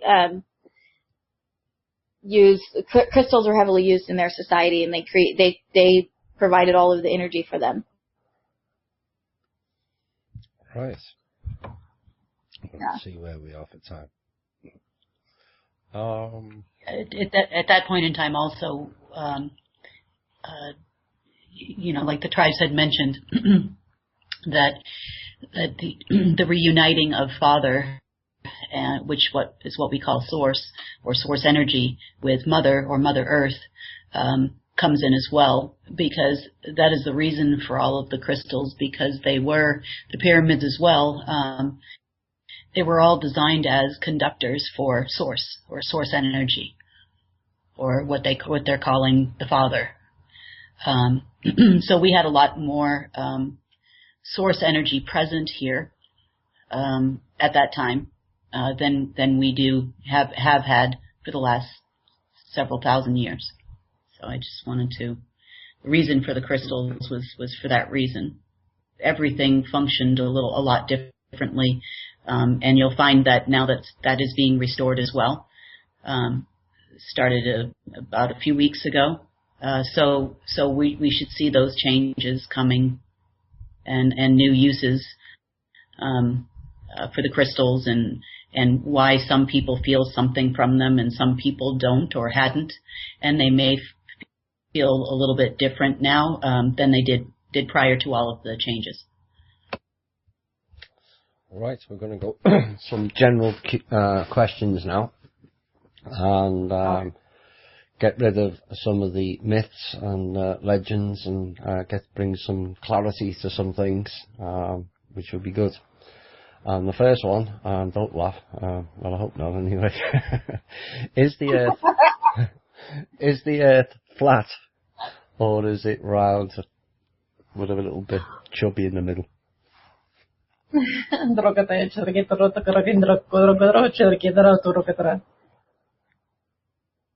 said the Earth is very much round. Yes. So that ends that myth. Thank. Although some have tried to flatten it, but no, they were not successful. Yes. Too many. I don't know whether you can actually answer this particular question for security reasons, but roughly how many other races are here on Earth currently, and what will happen to them in the future?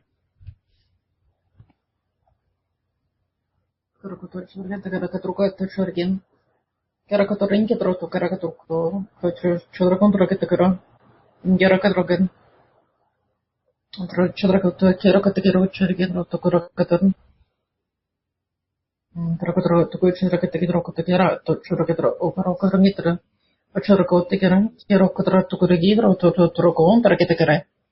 Churakatrakata churakato kotakatakato chara. Okay, there are at least 3 on the surface and a couple that have resided below. We also have a lot of friendlies up in the sky just outside of our atmosphere. So they come and go, but they've been like at least 3 present on the surface of the Earth and a couple underneath throughout our existence. There are also, beings that come from other dimensions, other worlds that pop in and out. Who, have the ability to travel here, but they're not exactly residing here with us. Yeah, as I understand, I know the popular term for them would be ET or extraterrestrial, but as I understand it, some of them, or quite a number of them, or specific groups, were actually born here. Is that your understanding? Um, the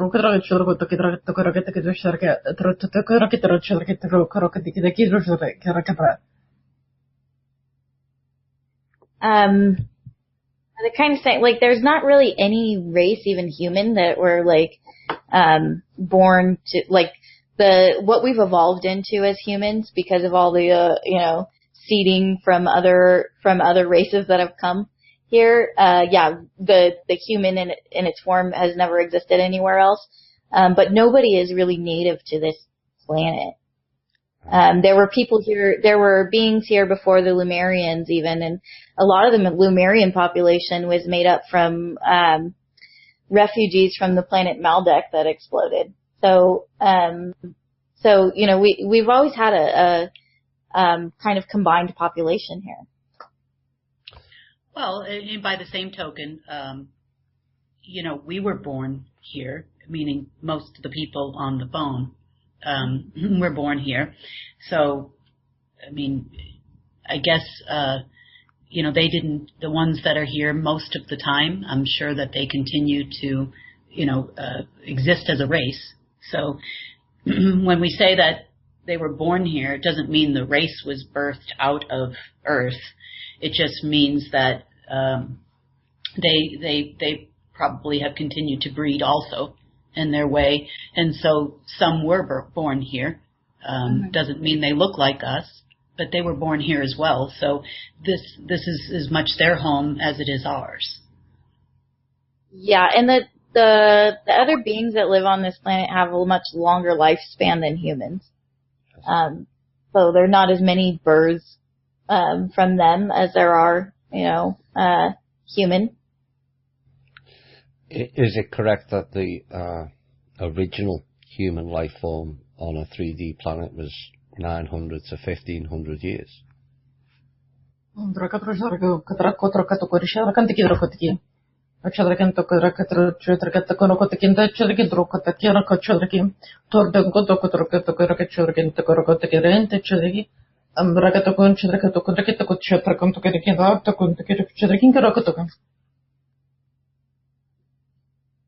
Okay, the lifespans have changed throughout history, but humans in their current form have not reached those long lifespans. Okay. Before we were the humans that we are today, like even the Lemurians are not human. They're a different human form. They were, some of them between 10 and 12 feet tall. And they lived for thousands of years. Yeah. But the humans here now, not since the loop started. No. Right. Okay. There haven't been people that lived that long. Where do the Lyrans fit into the Earth history? I'm sorry, the what? The group known as the Lyrans.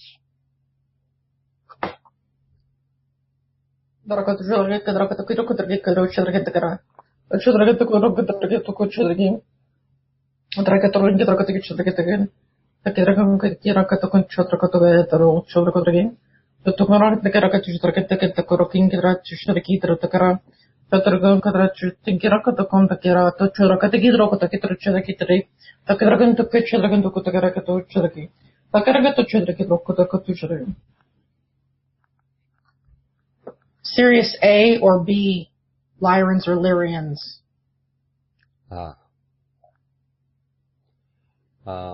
Kate, something you wanted to share?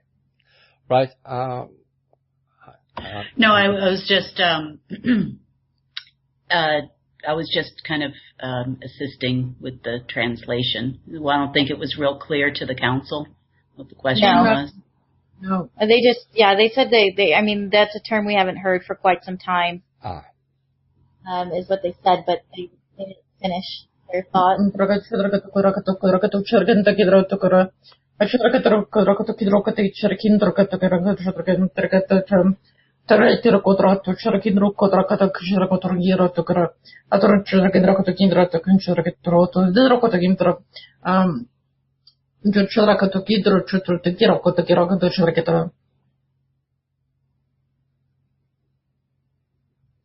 They said that there have been beings from there that have either incarnated as humans on this planet or, visited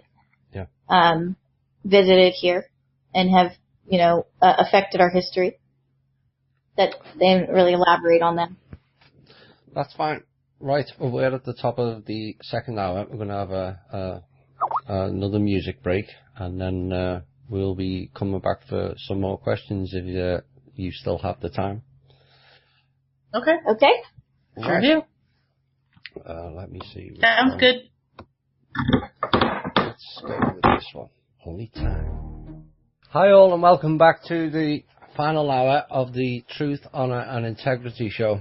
What is a fairly groundbreaking show. I'm sure you're all blown away by the first 2 hours. We've got more for you in the final hour.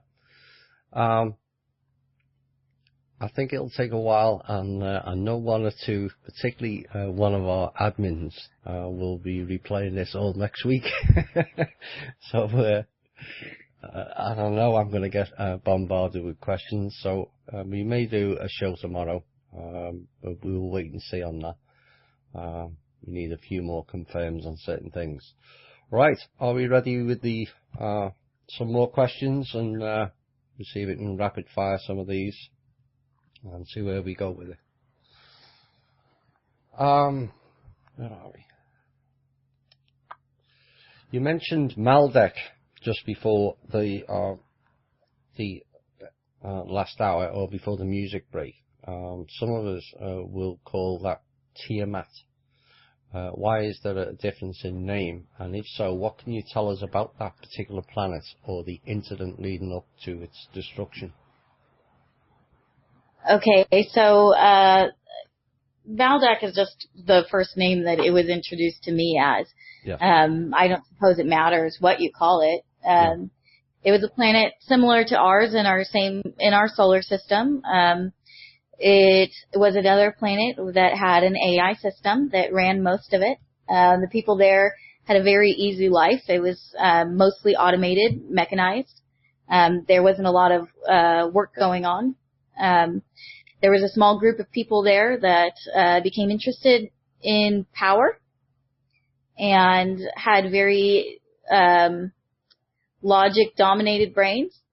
And so their thirst for power and gaining it allowed them to create an unstable situation on that planet. And because most of the population was pretty lazy, because of, they were just existing in peace and letting the computer take care of the rest, it went out of control pretty quickly, and the planet, exploded. And before it did, they were able to make safe passage here and join. There were people living, there were beings living in Lemuria at the time, and they agreed to hand over the planet to this population and give them another try. Right. Okay. An often asked question, and I would like all your input on it. The moon, is it natural or is it a hollowed out craft? And if it is, who did it and when did it arrive here, or has it always been here?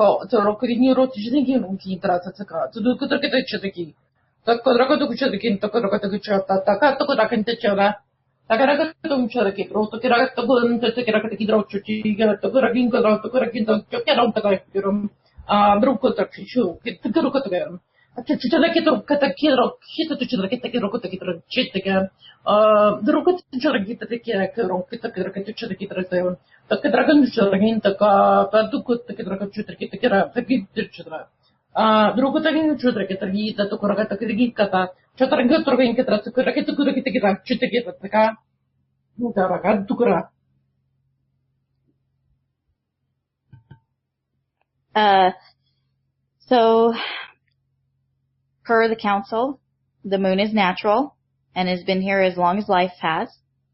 There have been many speculations as to what goes on there. We will confirm that there is life on the moon. Right.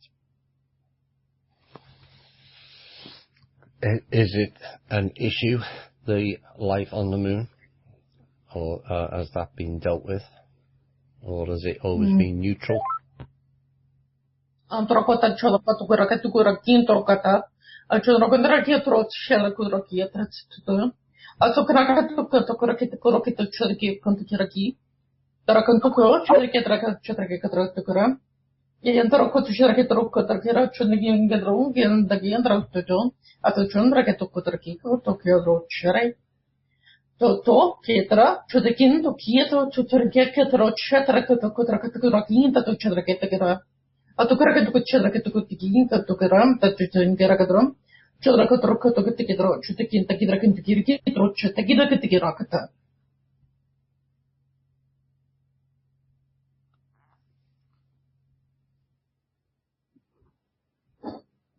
The inhabitants have been mixed, some with cruel intentions, some who peacefully exist just outside of our line of sight. Yes, the far side of the moon, as we say. Right. There's been a lot of talk on the internet about a certain, some of them human, called secret breakaway groups. One of them mentioned is the SSP. I don't know whether the council's familiar with them or if it's another fabrication. I'm unsure. But has there been a previous human civilization that's broke away and is living on other planets in this system?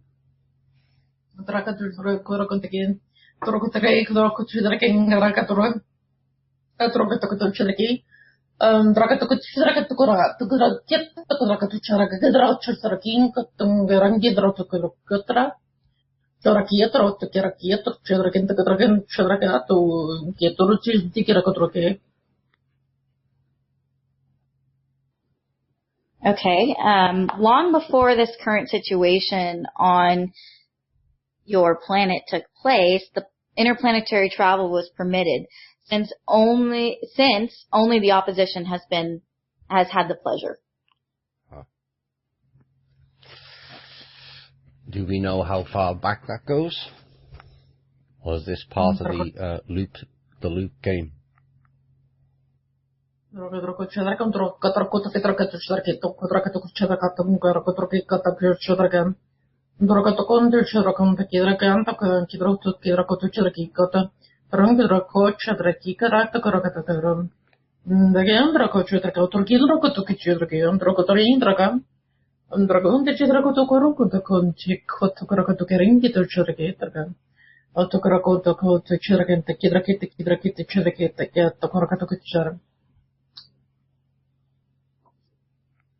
And they're asking me to just interject again while M continues, that there is the space in between what we're doing. And I know that if you've not been tuned into the whole show, then you may, if you're coming in, it may seem like a little bit of a lag, but there's a lot of information coming through, and so we're just getting into the group, being able to, be able to express everything because it's more than just words. There's visuals and things like that for the explanation.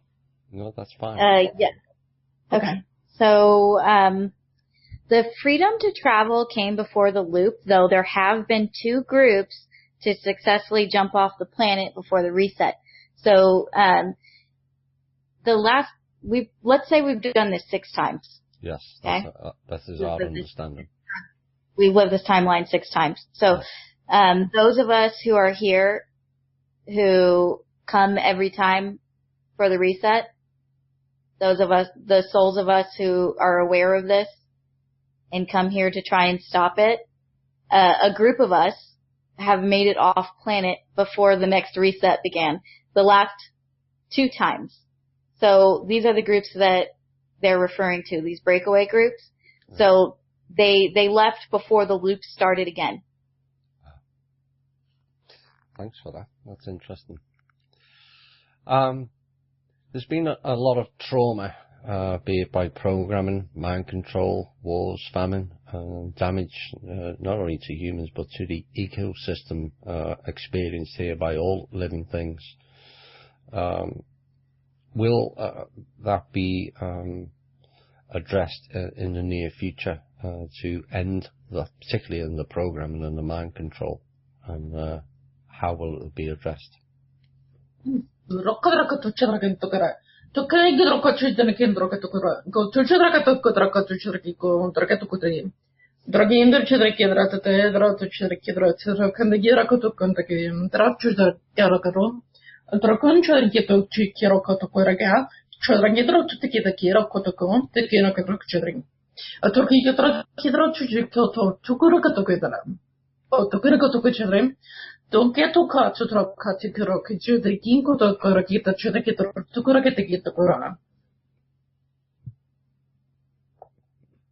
Okay, so the technology to solve all of the problems you're experiencing environmentally already exist and have been suppressed by the opposition. So everything that we need to clean this place up is already out there. And once the techocracy is diminished, those disruptive technologies, is what they're referred to, will be able to be released, and we can see an immediate shift in our climate. As far as the mind control, that has to do with the system, and the system has been taken down. As far as the frequency and all of that goes. Now the leftover stuff, like that comes from our culture and our media, that will be taken care of. That is part of the next phase of the plan. We are reclaiming the media and changing the messaging that's going out. Fantastic. It's about time there we had a truthful media. In my opinion, those people who are narrating the so-called news are just as guilty as the ones who pass them the messages. They've kind of... Absolutely. Willful ignorance is a crime. It is. Yes, absolutely. Yes. Is karma a natural thing, or is it part of the religious construct?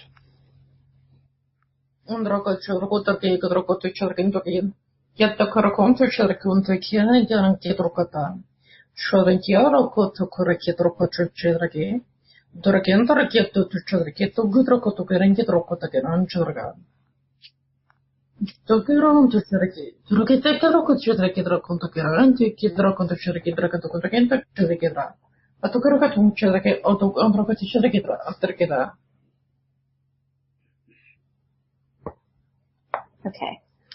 Karma is a part of the balance that keeps everything in its place. There is balance in all creation. So yes, it is. It's like action reaction. Yes. You cause and effect. You put something out, it comes back to you. And it, we've been really removed from our sense of balance, and the fact that we've been living in a false patriarch reality. Everything in the universe is in balance. There is a mother and a father. There is a daughter and a son. It's all created in divine balance, and even each divine being that has come before has had it's been a twin. It's been a male, female, or a male, male, and they both kind of depict a different aspect of a duality. So light and dark, even if they're equally good, it's just that it's this whole balance of the universe. So karma, yes, is a part of that, and it is real, and it does exist. So everything has a frequency. Your words, music, even the table sitting, in front of me has a frequency. And so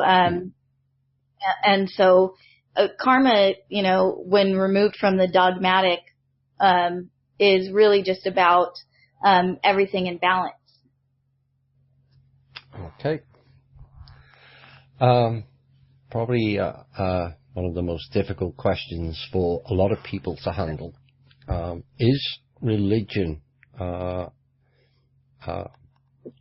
was it designed to take us away from our Christ consciousness or source as such?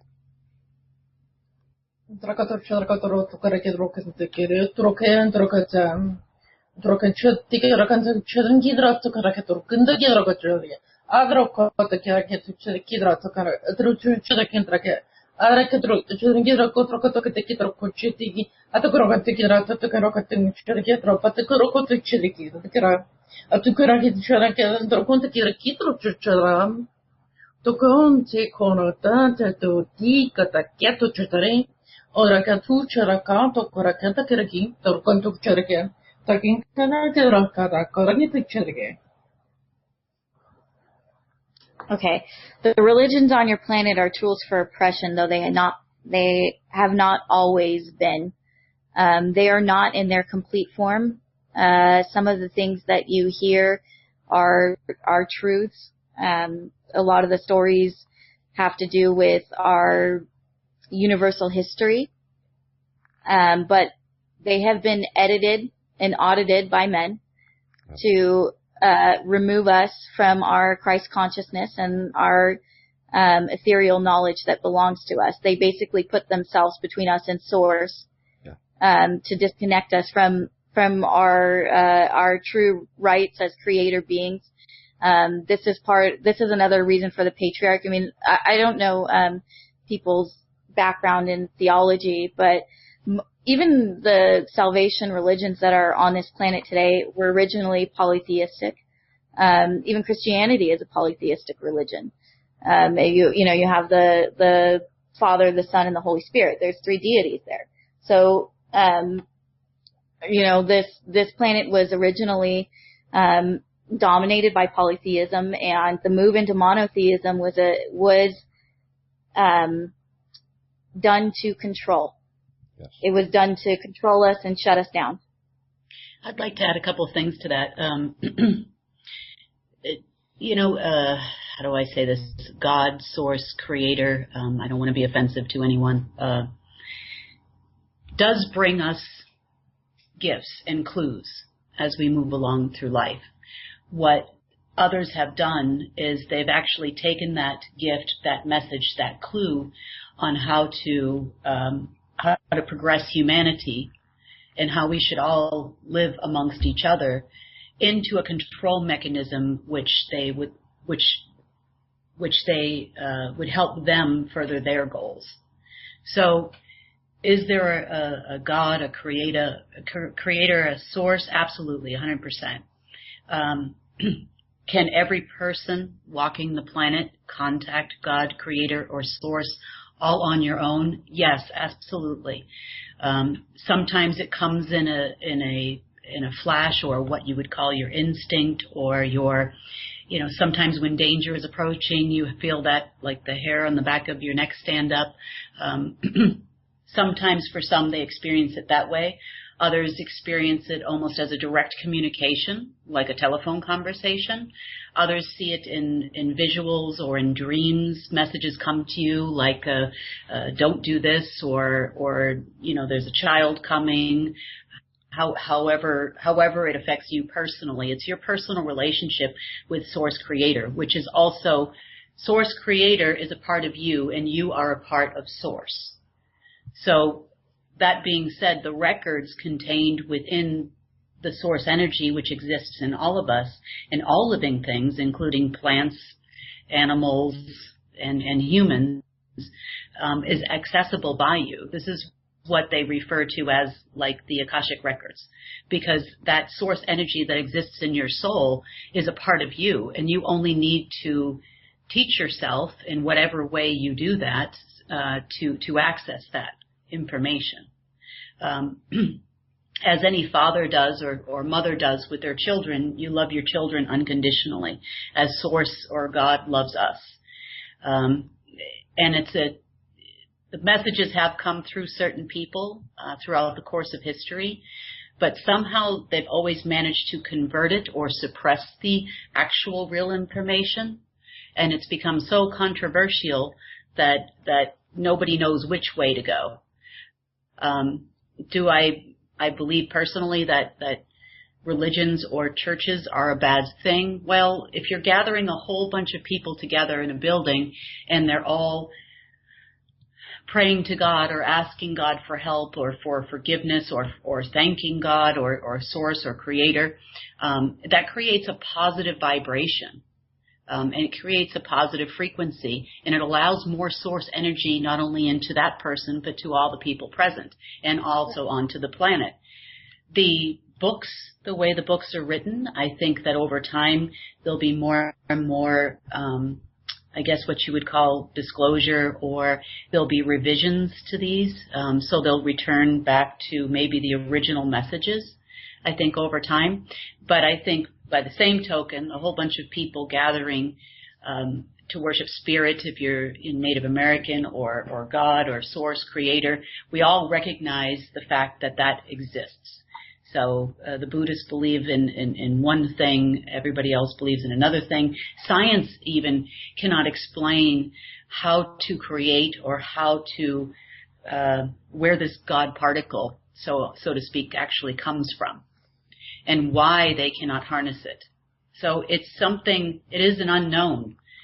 So we have to recognize the fact that does exist, that there is Creator love, love for all of the creations of the Creator. And yes, I do believe we've been misled a little bit as far as in some cases, by religion, and the messages of the people or persons that Source sends here to kind of change things does become convoluted, suppressed.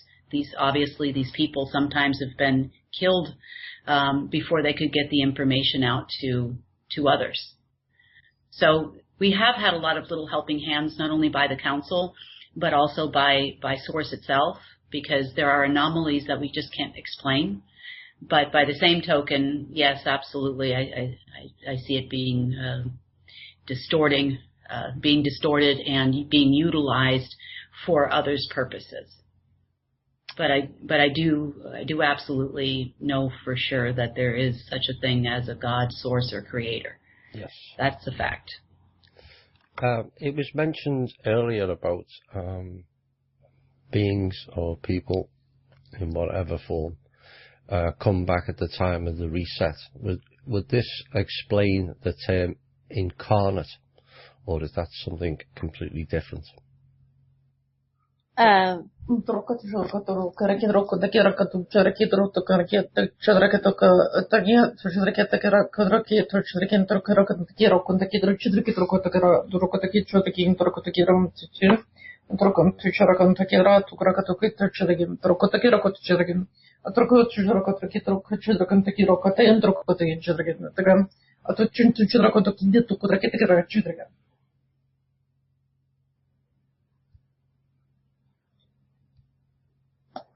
Okay.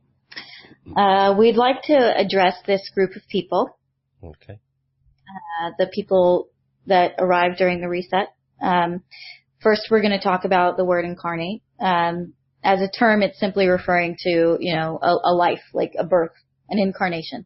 Yeah. So it's not, I think the term we might closely, more accurately depict this as embodiment. Now so there are a group of individuals who have shown up throughout history over and over again. It doesn't mean that they haven't been here in between, but they all come together every few thousand years, every couple thousand years to try and shift the planet into a level of Christ consciousness that allows us to exit the matrix. So these individuals have been identified. They've been identified, and they are embodied now.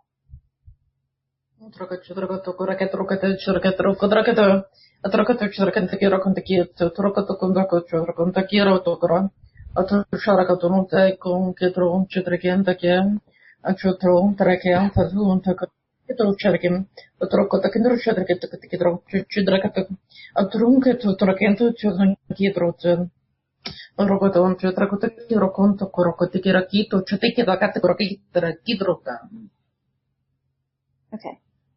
So these are ascension specialists. Okay. And I'd like to talk a little bit about what that really means, ascension.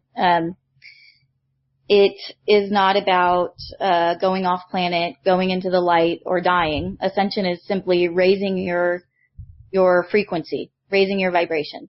And so what we've been trapped in is this salvation myth.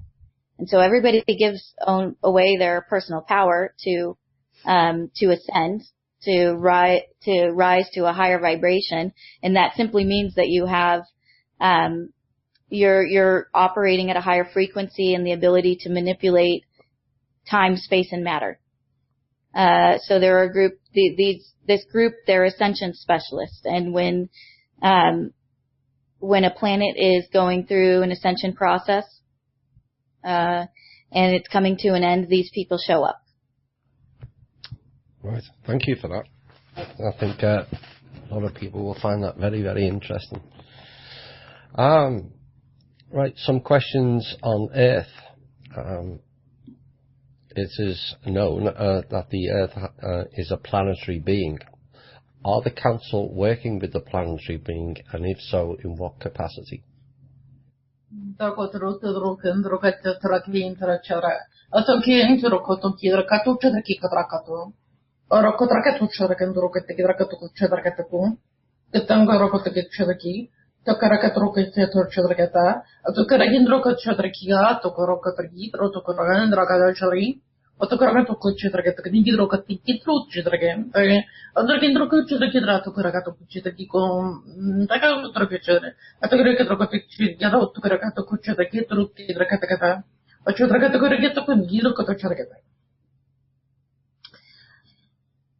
It's true, Earth is a living organism.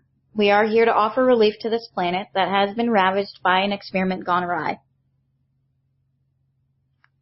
So the Earth is actually vibrating and going up into, raising up into a higher dimension on its own. And we're basically along for the ride as inhabitants of the planet. And this is measurable scientifically. So no matter what your belief system is, the Earth has a vibration, and its vibration has increased tremendously in the last 4 years. So the Earth itself is raising up into a second dimension, and we get to go along for the ride to another dimension, not second dimension. Yes. So was Earth originally a learning planet, or was it designed as a prison planet, or something different?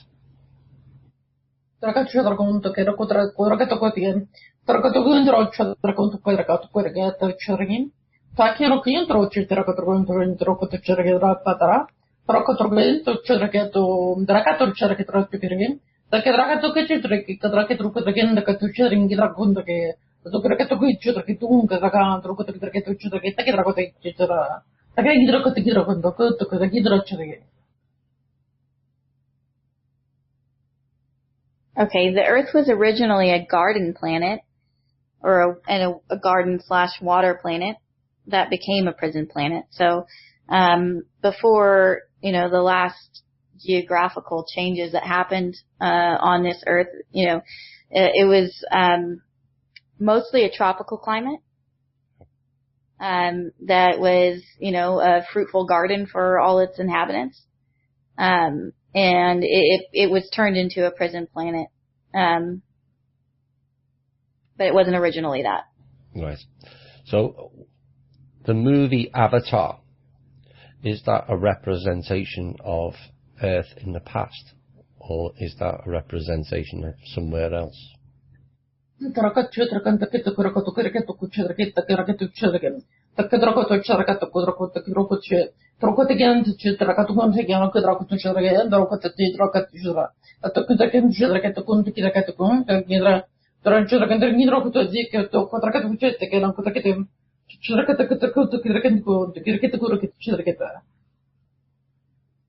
Okay. Avatar does resemble what Earth originally looked like. It resonated with humans because it's an invasion story. It's something, our planet's been invaded, different regions of this world have been invaded. So that's why it's such a strong resonation with people. I think there was quite a phenomena, male and female. I might add, were reports coming from all around the world of people being crying and physically upset during that movie. I think it was a case of perhaps past life memory, and it's quite a phenomenon that went right around the world. So many people resonated with that particular movie. Absolutely, and that's the gift of the tool of media, is to help people remember, awaken them, or whatever, whatever resonates with them, yes, in the memory. So that's why movies are so incredibly important and can be impactful. Yes.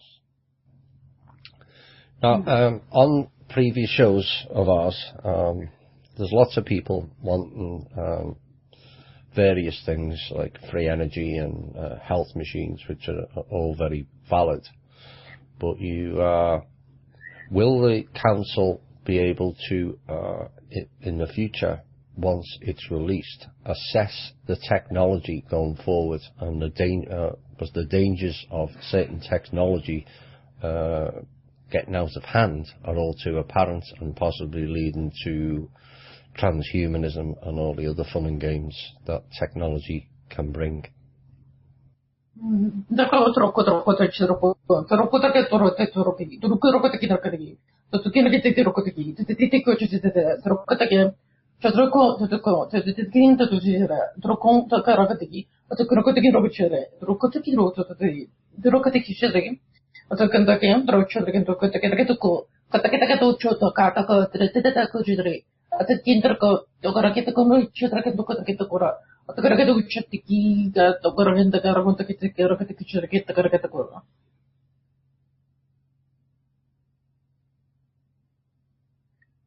Okay.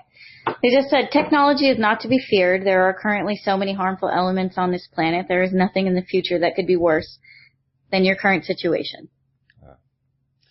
It's also note that the technology that's available on this planet today is 50 years ahead of what's on the market.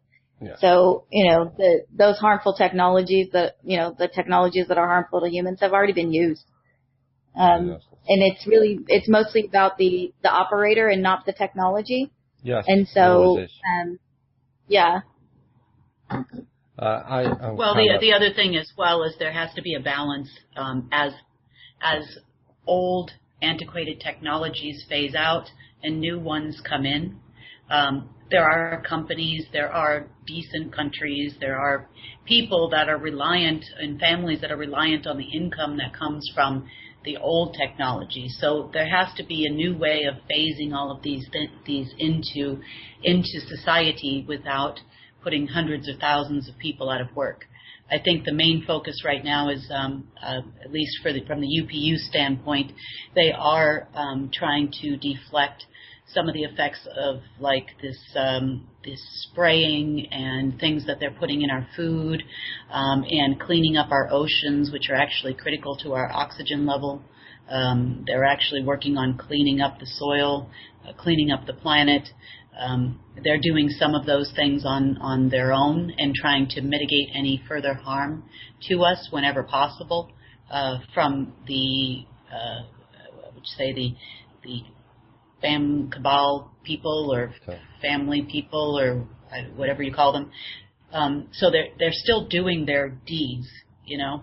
Yeah. However, they're coming in and they're trying to navigate us through that and trying to prevent any further damage from taking place as we go through this process. So the most important things are restoration of nature, and some of these things will phase out naturally. There will be an introduction of a lot of new technologies, and probably most notably are anything that affects life. So, for example, the pharmaceutical industry, the way that the materials that we're using to develop our planet, the things that provide us with energy. Cell phones are even harmful to us. So there are other ways, there are other new technologies that are already in existence which have not been permitted under the old cabal system to be utilized. So we're living literally thousands of years behind because these people have preferred their profitability in their companies and their corporations over what benefits the planet or even humanity. Some of these things are even backfiring on them in a major way. So yes, there are things that are very, very harmful to us that are being at least mitigated somewhat as we go through the transition. The main focus on as far as new technologies and things coming out will be in anything that is harmful to life and promoting life on the planet. And then as time goes on, you'll see other new technologies come out, new things that aren't necessary for life. For example, we have video calling and things like that now, and eventually we may have 3D holographic calling, or but that's not essential to life. No. So the focus is on restoring nature, and that includes the well-being of humanity, which has been suppressed to say the least. I'd like to see technology assessed on the basis, does it make me more human or less? And on that basis, it should be assessed in that manner going forward. But hopefully that will be the case. As you mentioned earlier about Malbec going too far down the technology route, it's dangerous. Like, you go too far down any road, it's dangerous, It's all about the balance. Is it true? Just one quick clarification. We're not protecting the wrongdoers.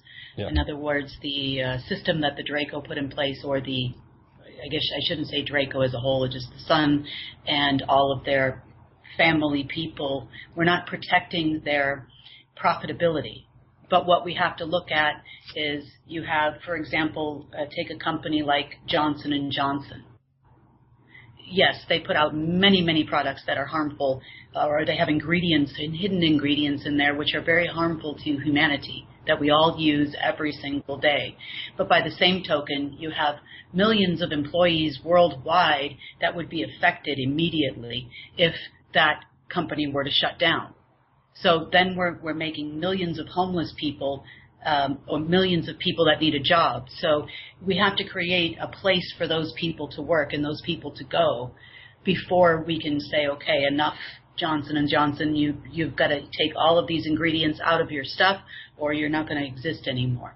So that's what I meant by protecting the people. It's about our society runs on money. It's maybe wrong. It may haven't been an incorrect thing, but if you were to take it all away tomorrow, we would have mass chaos. Absolutely. So everything's again, it's got just to be a tool. phased in and phased out. We've spoken about it on the shows about providing platforms. You can't. People say, "Well, we'll just do this and just put a new banking system in," but you you can't just change things like that overnight. You know, if there was announcements of free energy machines, are people going to expect that they're going to be installed in their home next week or next month? You know, it all. Oh, absolutely. And this talk about like the stock market crashing and the cabal is going to lose all their money, or all the banks are going to shut down, and you know, I hope you have supplies. Well, you know, even just take it from America's standpoint. You know, 95% of American citizens are currently living paycheck to paycheck. That, you know, nobody can afford at this stage, or very few can actually afford to stock up on 2 months or 3 months worth of groceries, especially for larger families. That's almost nearly impossible to be done. Not only that, there's very few people listening to the alternative media when you look at all of the people that are all over the world. So is the banking system corrupt? Absolutely. Absolutely. It is sucking the life out of all of us. Not only us, governments everywhere. The banks have in the past controlled the world. Would I love to say, okay, well, that's not working and let's just get rid of them all and start over? But you have to look at the chaos that it creates in the average husband, wife, or single parent family, and how it's going to affect those children. You know, we want to see as little chaos as possible for the innocents. They wouldn't even know to stock up, even if they could actually afford it. And how is that going to affect these people? So this is what the council is saying by, you know, that's why we didn't wipe out all of the cabal in America who are tied to this group. Because if we did, what is that going to do to the innocents? You know, the children, the single parents that are struggling, you know, just working 2 or 3 jobs. How is this going to affect them if all of this were to shut down overnight? There will be a lot of changes that will take place based on the events of last week, but try to have a little bit of patience and understanding for all of those that we're all here on this call today trying to help the innocents. And our children have a better world, and our grandchildren and great-grandchildren have a better place to be and a better place to live. So why would we want to hurt all of these people in the process if we didn't have to? So we're relying on people like yourself and the foundation that you're doing to hopefully, should things become chaotic, or should there be, I mean, we're already in a terrible state. So if that foundation helps a few people and helps some families, or gives some people a car to get to work, or helps them find a job or a new skill, you know, or helps the veterans coming back from all the wars, that is so traumatic to a human to sustain and to have seen all of that they've seen at such a young age. I mean, some of these young men and women that are fighting in these wars, you know, have been doing this since they were 18 years old. And, you know, if you remember how impressionable you were and ready to take on the world at 18 and all the mistakes that you've made in between, you know, you realize how much life has changed since that time. But to form your whole adulthood after spending time seeing all of these children, you know, hit by bombs and all of the things that you've seen, not to mention the local people that were involved in all of this and still are involved in all of this every single day. There has to be something in place, and a place where people can go to get some help. So the foundation is one of the ways that we can actually do that. Part of the reason why the council approached you, Thomas, for the foundation was because of your show, the way that you have approached people.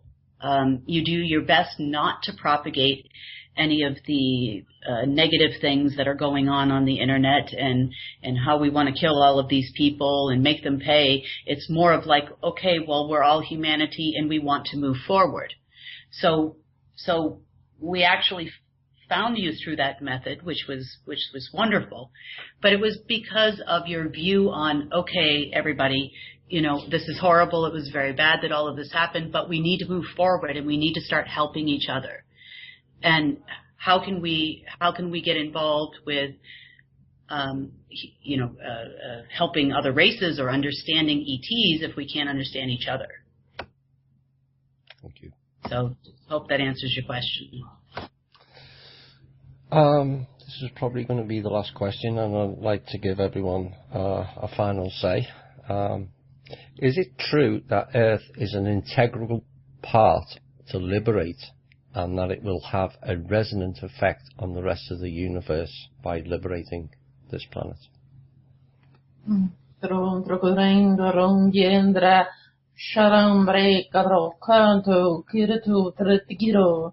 Chondra kara kitro to koronka ta kira kotizragata drokotro kotizrageta Drokon te kira konti kito korokon shari kirokte drokon te kirokon te kita kirokota chetra paratogen drokon chara kietro kotsetro te kia tokora katro chetra ketro kote kirokon te kita tuti drokara drong yara shara kiropara drokoro keren retro cherin te kirokon cherekira para atrokora katro chiri korokoti kita draketuku. They just said this has been the most difficult ascension process ever attempted in the universe, and after this one, no more are scheduled. Right. I think that brings us near the end of the show. Em, I'd like to give you a platform to say what you'd like to say and finish up, and then I'll go on to A and K. Okay. This is actually from me and the council. So we hope the answers we provided for you today give you some peace and hope, but we'd like to stress the lack of importance in the details. As humans, you have a choice to be in service to self or service to others, and that's really the only thing you need to focus on.